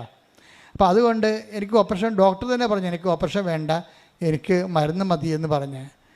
പക്ഷേ പിന്നീട് ഈ മാതാവിൻ്റെ ഒരു ചൈതന്യം കുടുംബത്തിൽ വന്നപ്പോൾ ആ റിസ്ക് എടുക്കാൻ പറ്റിയ ഡോക്ടർമാർ അവർക്ക് കിട്ടി. ഈ ഓപ്പറേഷൻ വേണ്ടി റിസ്ക് എടുക്കാൻ പറ്റിയ ഡോക്ടർമാരെ കിട്ടി. ഈ 78 വയസ്സുള്ള ആളിൻ്റെ ഹൃദയം തുറന്ന് ശസ്ത്രക്രിയ നടത്തി. പക്ഷേ ശസ്ത്രക്രിയ നടത്തിയിട്ട് ഇവരെ 2 ദിവസം കഴിഞ്ഞപ്പോഴേ ICU വാർഡിൽ നിന്ന് വാർഡിലേക്ക് കൊണ്ടുവന്ന് മുറിയിലോട്ട് കൊണ്ടുവരുമ്പോഴും ആ മറ്റേ അപ്പാരറ്റസ് എല്ലാം, മെഷീൻസ് ഉണ്ടല്ലോ, അതായത് നമ്മുടെ പൾസ് റേറ്റ്, ഹാർട്ട് സൈസൊക്കെ നോക്കുന്ന പ്രഷർ റേറ്റ്, എല്ലാ മെഷീൻസും കടുപ്പിച്ചപ്പോൾ എല്ലാം നോർമലായിട്ട് പോകുന്നുണ്ട്. അപ്പോൾ ഡോക്ടർമാർ വന്നിട്ട് കൂടി ആലോചിച്ചിട്ട് പറഞ്ഞു, ഇപ്പോൾ നമുക്ക് നോർമലാണല്ലോ, ഇനി മെഷീൻസ് എല്ലാം ഊരാവെന്ന് പറഞ്ഞ് രോഗി സുഖമായി കിടന്ന് ഉറങ്ങട്ടെ എന്ന് പറഞ്ഞു. അപ്പോൾ ഈ ഡോക്ടറിൻ്റെ ലേഡി ഡോക്ടർ അവരും പറഞ്ഞു, അവരും ഉറങ്ങിയിട്ട് ദിവസങ്ങളായി. അപ്പോൾ അവർ രണ്ടുപേരും കൂടി ഇതൊക്കെ ഊരി മാറ്റിയിട്ട്, മെഷീനൊക്കെ ഊരി മാറ്റിയിട്ട്, കണക്ഷനൊക്കെ ഊരി മാറ്റിയിട്ട് ഉറങ്ങി എഴുന്നേറ്റ് രാവിലെ നേഴ്സ് വന്ന് നോക്കിയപ്പോൾ പെട്ടെന്ന് അലറിപ്പോയി. എന്താ കാര്യം? ഇതെല്ലാം ഹാർട്ട് റേറ്റ് കൂട്ടി അത് 126 അത് മരിക്കണ സമയത്തേക്ക് മാറി. അപ്പോൾ അടുത്ത സെക്കൻഡ് മരിക്കും. ഡോക്ടർമാരെല്ലാം വിളിച്ച് അലറിപ്പാഞ്ഞ് ഇവിടെ വന്ന്, പക്ഷേ എന്ത് ചെയ്യണമെന്ന് അറിയാൻ പാടില്ല. മെഷീൻസ് എല്ലാം കടുപ്പിച്ചപ്പോഴും ഇങ്ങനെ 126 നിൽക്കുകയാണ്. നമുക്കറിയാമല്ലോ, കോവിഡ് കാലത്ത് നമുക്കറിയാം 92, 98 എന്ന് പറയുമ്പോൾ തന്നെ ഓക്സിജൻ സാച്ചുറേഷൻ തുടങ്ങും. ഇപ്പോൾ 126 നിൽക്കണം ഹാർട്ട് റേറ്റ്. ഇപ്പോൾ എല്ലാം തീർന്നു, ആൾ പോയെന്ന് വിചാരിച്ചു. അപ്പോഴുടനെ ഈ ലേഡി ഡോക്ടർ മകൻ ഡോക്ടറോട് പറഞ്ഞ്, നീ വേഗം ആ ഓൺലൈൻ ഉടമ്പടി എനിക്ക് കണക്ട് ചെയ്യാൻ പറഞ്ഞു. ഓൺലൈൻ ഉടമ്പടി അമ്മയോട് പെട്ടെന്ന് എനിക്ക് ഈ വിഷയം പറയണം, എനിക്ക് ഓൺലൈൻ ഉടമ്പടി കണക്ട് ചെയ്യാൻ പറഞ്ഞു. ഉടനെ ഈ മകൻ എടുത്തിട്ട് ഓൺലൈൻ ഉടമ്പടി കണക്ട് ചെയ്ത്, എന്നിട്ട് എൻ്റെ ഭർത്താവിൻ്റെ ജീവൻ എന്ന് അടിച്ചതിൻ്റെ അകത്ത് എൻ്റെ ഭർത്താവിൻ്റെ ജീവൻ എന്നടിച്ച് സെൻഡ് ചെയ്ത് നോക്കിയപ്പോഴുണ്ട് 92. ആ സെക്കൻഡ് നോക്കി അതിൻ്റെ പൊക്കമുണ്ടല്ലോ, 92 സെക്കൻഡാണ്. അപ്പോൾ എന്നെ ഒത്തിരി പേര് തിരുത്തിയിട്ടുണ്ട് പണ്ട്. ഉടമ്പടി ഉടനടി പരിഹാരം എന്ന് പറയരുത്, അതൊരു ബിസിനസ് ട്രിക്കായിട്ട് തോന്നത്തുള്ളൂ. അത് ഞാൻ പറഞ്ഞ് ബിസിനസ്സായിട്ട് ചിന്തിക്കുന്നവർക്ക് അങ്ങനെ തോന്നും. പക്ഷേ ഇത് വെളിപാടാണ്. എനിക്ക് ആദ്യം തന്നത് ഉടമ്പടി ഉടനടി പരിഹാരം എന്നാണ്. കാര്യം നമ്മളുടെ പത്രത്തിൻ്റെ ആദ്യ പേജിലുള്ളതെല്ലാം ഉടനടി പരിഹാരമുള്ള സംഭവങ്ങളാണ് ഉള്ളത്. ഇനി ഇത് ഈ ശാന്ത ജോർജ് അടുത്ത സെക്ഷൻ പറയണം. ഇപ്പോൾ ആ ഡോക്ടർ ആരോഗ്യത്തോടെ വന്നാണ്, ഡോക്ടർ തന്നെയാണ് ആ സാക്ഷിയോടെ പറഞ്ഞിരിക്കണത്, ഡോക്ടർ ജോർജ്. പക്ഷേ അതല്ല, അതിനുശേഷം അവരുടെ ജീവിതത്തിൽ വീണ്ടും ഒരു സംഭവം ഉണ്ടായി. ഈ വരാനിരിക്കുന്ന കാര്യങ്ങൾ എന്ന് പറഞ്ഞില്ലേ, അമ്മ വരാനിരിക്കുന്ന കാര്യങ്ങൾ അവൻ നിന്നോട് പറയും എന്ന് പറഞ്ഞാൽ, നമ്മുടെ മുമ്പിൽ പരിശുദ്ധാത്മാവിൻ്റെ കൂടെ അത് ആക്ടിവേറ്റ് ചെയ്യാൻ വേണ്ടി നമ്മൾക്ക് മാധ്യസ്ഥം വഹിക്കാൻ വേണ്ടി ഉറപ്പുള്ള സാക്ഷിയായിട്ട് വരുന്നത് അമ്മയാണ്. അതുകൊണ്ട് തന്നെ നടപടിക്രമങ്ങൾ സ്പീഡാണ്, ഭയങ്കര സ്പീഡാണ്. കാര്യം വാഗ്ദാനത്തിലുള്ളതാണ്. എന്താണ് വാഗ്ദാനം? Take the word of God. വാഗ്ദാനം അനുസ്മരിച്ച് പറഞ്ഞ വാഗ്ദാനം അനുസ്മരിച്ച് അങ്ങ് കാലത്തെ ത്വരിപ്പിക്കണമേ. അങ്ങ് കാലത്തെ ത്വരിപ്പിക്കണമേ. അങ്ങയുടെ കരുത്തേറിയ പ്രവർത്തനങ്ങളെ ജനം പ്രകീർത്തിക്കട്ടെ. ഇപ്പോൾ വാഗ്ദാനമാണ് കാലത്തെ ടൈം ഷോർട്ട് ചെയ്യുക എന്നുള്ളത്. ഓൺലൈൻ ഉടമ്പടി എടുത്ത് സ്വിച്ച് ഓഫ് ഓൺ ചെയ്ത് കഴിഞ്ഞപ്പോൾ തന്നെ ആ സെക്കൻഡിൽ തന്നെ അവിടെ 126 ഹാർട്ട് റേറ്റ് നോർമലിലേക്ക് വരും. അത് വാഗ്ദാനം അനുസരിച്ച് കൊണ്ട് അങ്ങ് കാലത്തെ ത്വരിപ്പിക്കണമേ, ടൈം ഷോർട്ട് ചെയ്യണമേ എന്നാണ്. അല്ല പിറ്റേ ദിവസമല്ല നോർമലാകണത്, പിറ്റേ ദിവസമല്ല, ആ സെക്കൻഡിൽ തന്നെയാണ്. ശ്രുതികട ഹല്ലേലൂയ.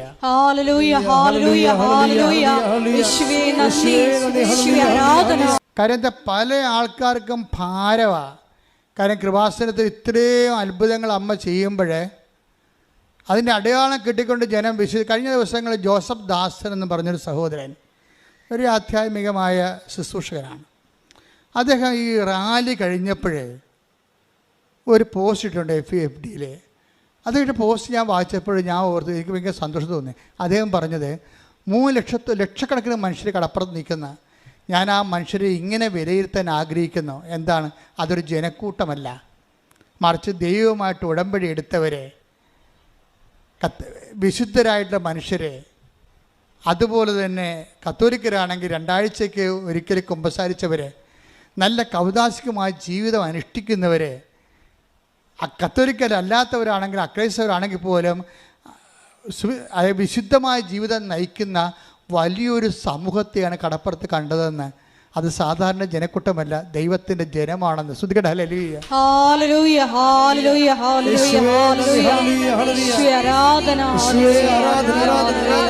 അപ്പോൾ ഒരു മനുഷ്യനെ പുറത്തുനിന്ന് നോക്കുന്നൊരു മനുഷ്യനെ, അത് അദ്ദേഹം വിദേശത്തു നിന്നാണ് ഈ റാലി പങ്കെടുക്കുന്നത്. ഇപ്പം അവരുടെ അസസ്മെൻ്റ് കണ്ടില്ലേ? ഇവിടുത്തെ വിശുദ്ധരായ അവൈദികരായിട്ട് അൽമേരുടെ പോലും നിലപാട് ഇതാണെങ്കിലും ചില അച്ഛന്മാർക്ക് ഇപ്പോഴും കുത്തിത്തിരിപ്പുണ്ട്. ഇത് കച്ചവടമാണ്, പത്രം കൊടുത്തു വിടുന്നു, പത്രം വിതരണം ചെയ്യുന്നു, ഇത് പണമുണ്ടാക്കുന്ന ഏർപ്പാടാണ്. What we have doing? നിങ്ങൾക്കറിയാമല്ലോ, 12 ലക്ഷത്തോളം രൂപ ഈ റാലിക്ക് നമുക്ക് ചിലവാണ്. ഞാൻ നിങ്ങളുടെ കാശ് ചോദിച്ചാൽ ഒരു പൈസ ചോദിച്ചില്ല. എന്തെങ്കിലും കാലത്ത് ഞാൻ നിങ്ങൾ ചോദിച്ചിട്ടുണ്ടോ? ഇല്ല. ഒരു പിരിവ് ഇതിൻ്റെ പേര് നടന്നോ? ഇല്ല. 1.5 ലക്ഷം ബണ്ണ് നമ്മൾ തന്നെ കൊടുത്തു, 30,000-ഓളം വെള്ളക്കുപ്പികൾ നമ്മൾ തന്നെ കൊടുത്തു. അപ്പോൾ ഇപ്പോഴത്തെ ഈ 1.5 ലക്ഷം പേർക്ക് നമ്മൾ കാപ്പി തിളപ്പിച്ച് കൊടുത്തു. 1.5 ലക്ഷം പേർക്കോ? ജനങ്ങൾ കൊടുത്തത് വേറെ, ലക്ഷക്കണക്കിന് ആഹാര സാധനം വെള്ളവും പുറമേ കിട്ടി, വഴിയിൽ കിട്ടി. പക്ഷെ നമ്മൾ അച്ഛൻ വിളിച്ചതുകൊണ്ട്, നമ്മുടെ കൃപാസനം വിളിച്ചതുകൊണ്ട് മാതാവിൻ്റെ പേരിൽ നിങ്ങൾ വന്നത്. അപ്പോൾ ഞങ്ങൾക്ക് നിങ്ങളെ സന്ധിക്കാനുള്ള ബാധ്യതയുണ്ട്. അതുകൊണ്ട് പന്തലൊക്കെ ഇട്ട് 20 പന്തലിട്ട് അലക്സനച്ഛനും അപ്പു അച്ഛനും അതുപോലെ തന്നെ സണ്ണി ബ്രദറ്, അതുപോലെ തന്നെ ഇവിടെ ഉണ്ടായിരുന്ന എഡ്വേർഡ് ബ്രദർ, പിന്നെ നമ്മുടെ വളണ്ടിയർ ക്യാപ്റ്റനായിട്ടുള്ള റോബർട്ട് ബ്രദറ്, അങ്ങനെ എത്രയോ പേരാണ് ഇതിൻ്റെ പിന്നിൽ യോമോളൊക്കെ പ്രാർത്ഥിക്കുകയും സിസ്റ്റർമാർ, ഇവിടെയുള്ള എല്ലാ എക്സിക്യൂട്ടീവ് അംഗങ്ങളും നിരന്തരമായിട്ട്, തങ്കച്ചേടൻ, ഇങ്ങനെ എല്ലാവരും നിരന്തരമായിട്ട് പ്രാർത്ഥിച്ച് അതിമനോഹരമായിട്ട് ഒരു കരട് പോലും വീഴാതെ. പിന്നെ ചെറിയോട് ഞാൻ അവിടെ സമരത്തിന് പോയപ്പോൾ ഇവിടെ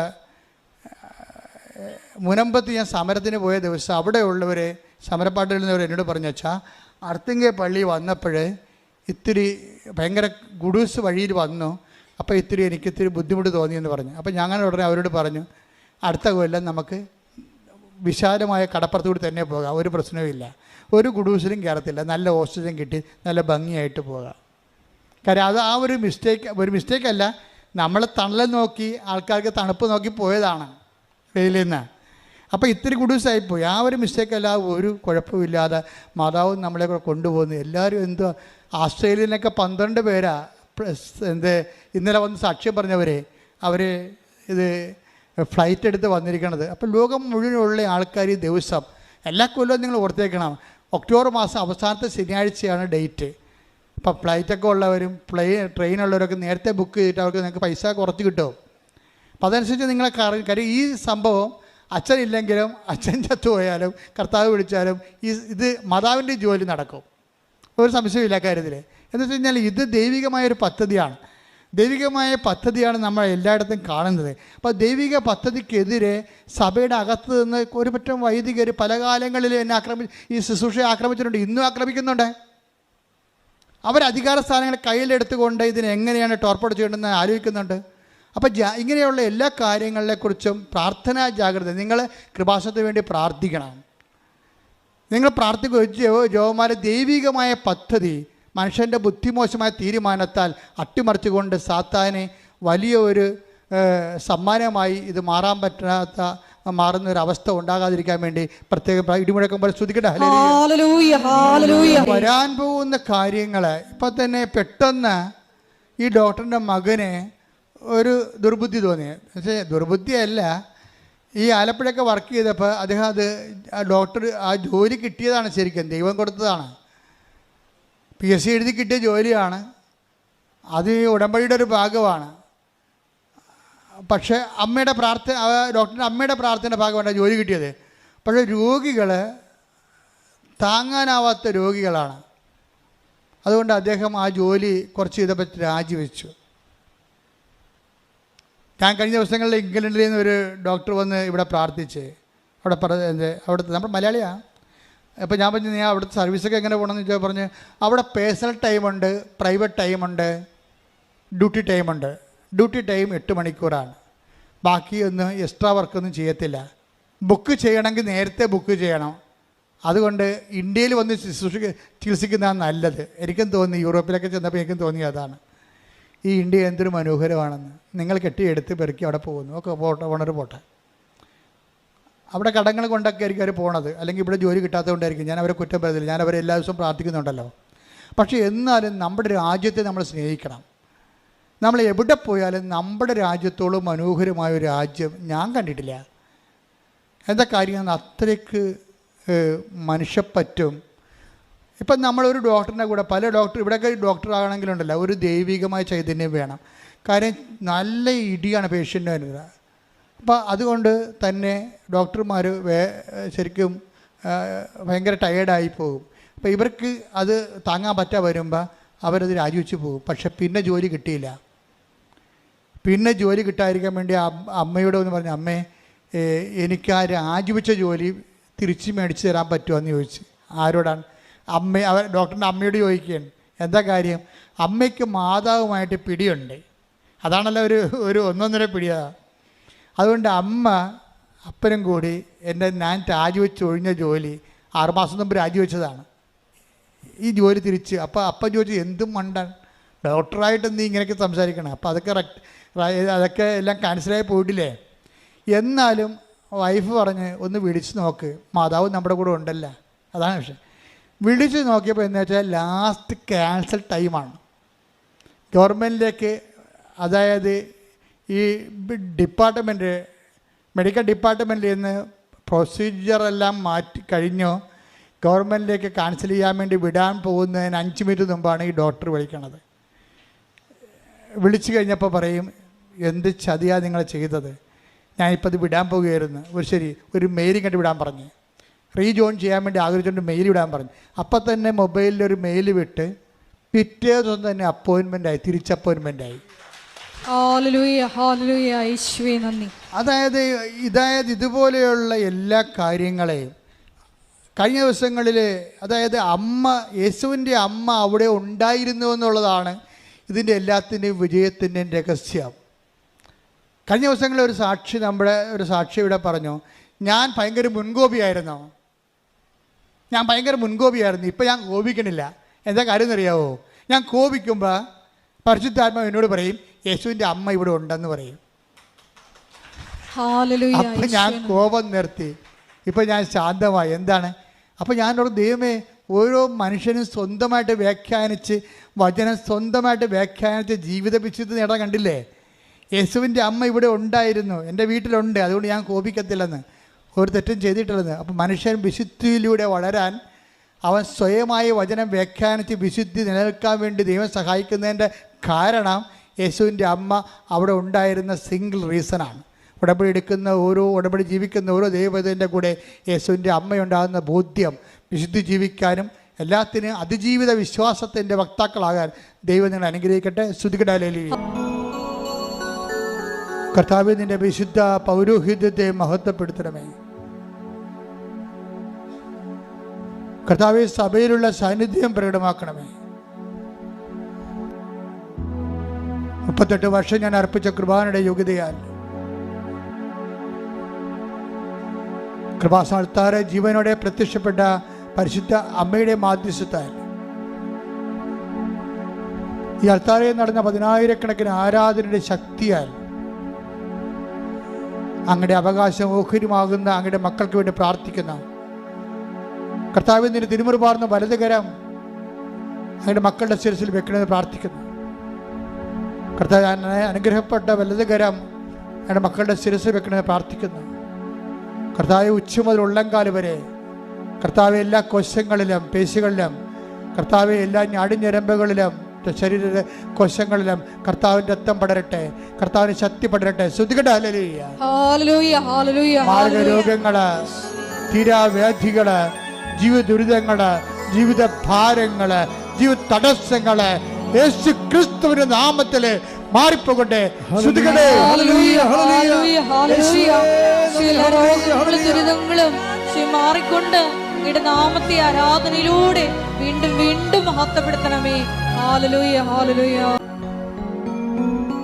വ്യക്തിപരമായ ആവശ്യങ്ങൾക്ക് വേണ്ടി മൗനമായി കൃപാസ്ഥാനത്താറെ ജീവനോടെ പ്രത്യക്ഷപ്പെട്ട ഈ അൾത്താറയിലും ആരാധനയിലും ഉടമ്പടിയിലും നിങ്ങളുടെ ആയിരിക്കുന്ന യേശുവിൻ്റെ അമ്മ അവിടെ ഉണ്ടായിരുന്നു, അവരുടെ കൂടെ ഉണ്ടായിരുന്നു എന്നുള്ള വലിയ ബോധ്യത്തിലെ മധ്യസ്ഥം വഹിക്കട്ടെ.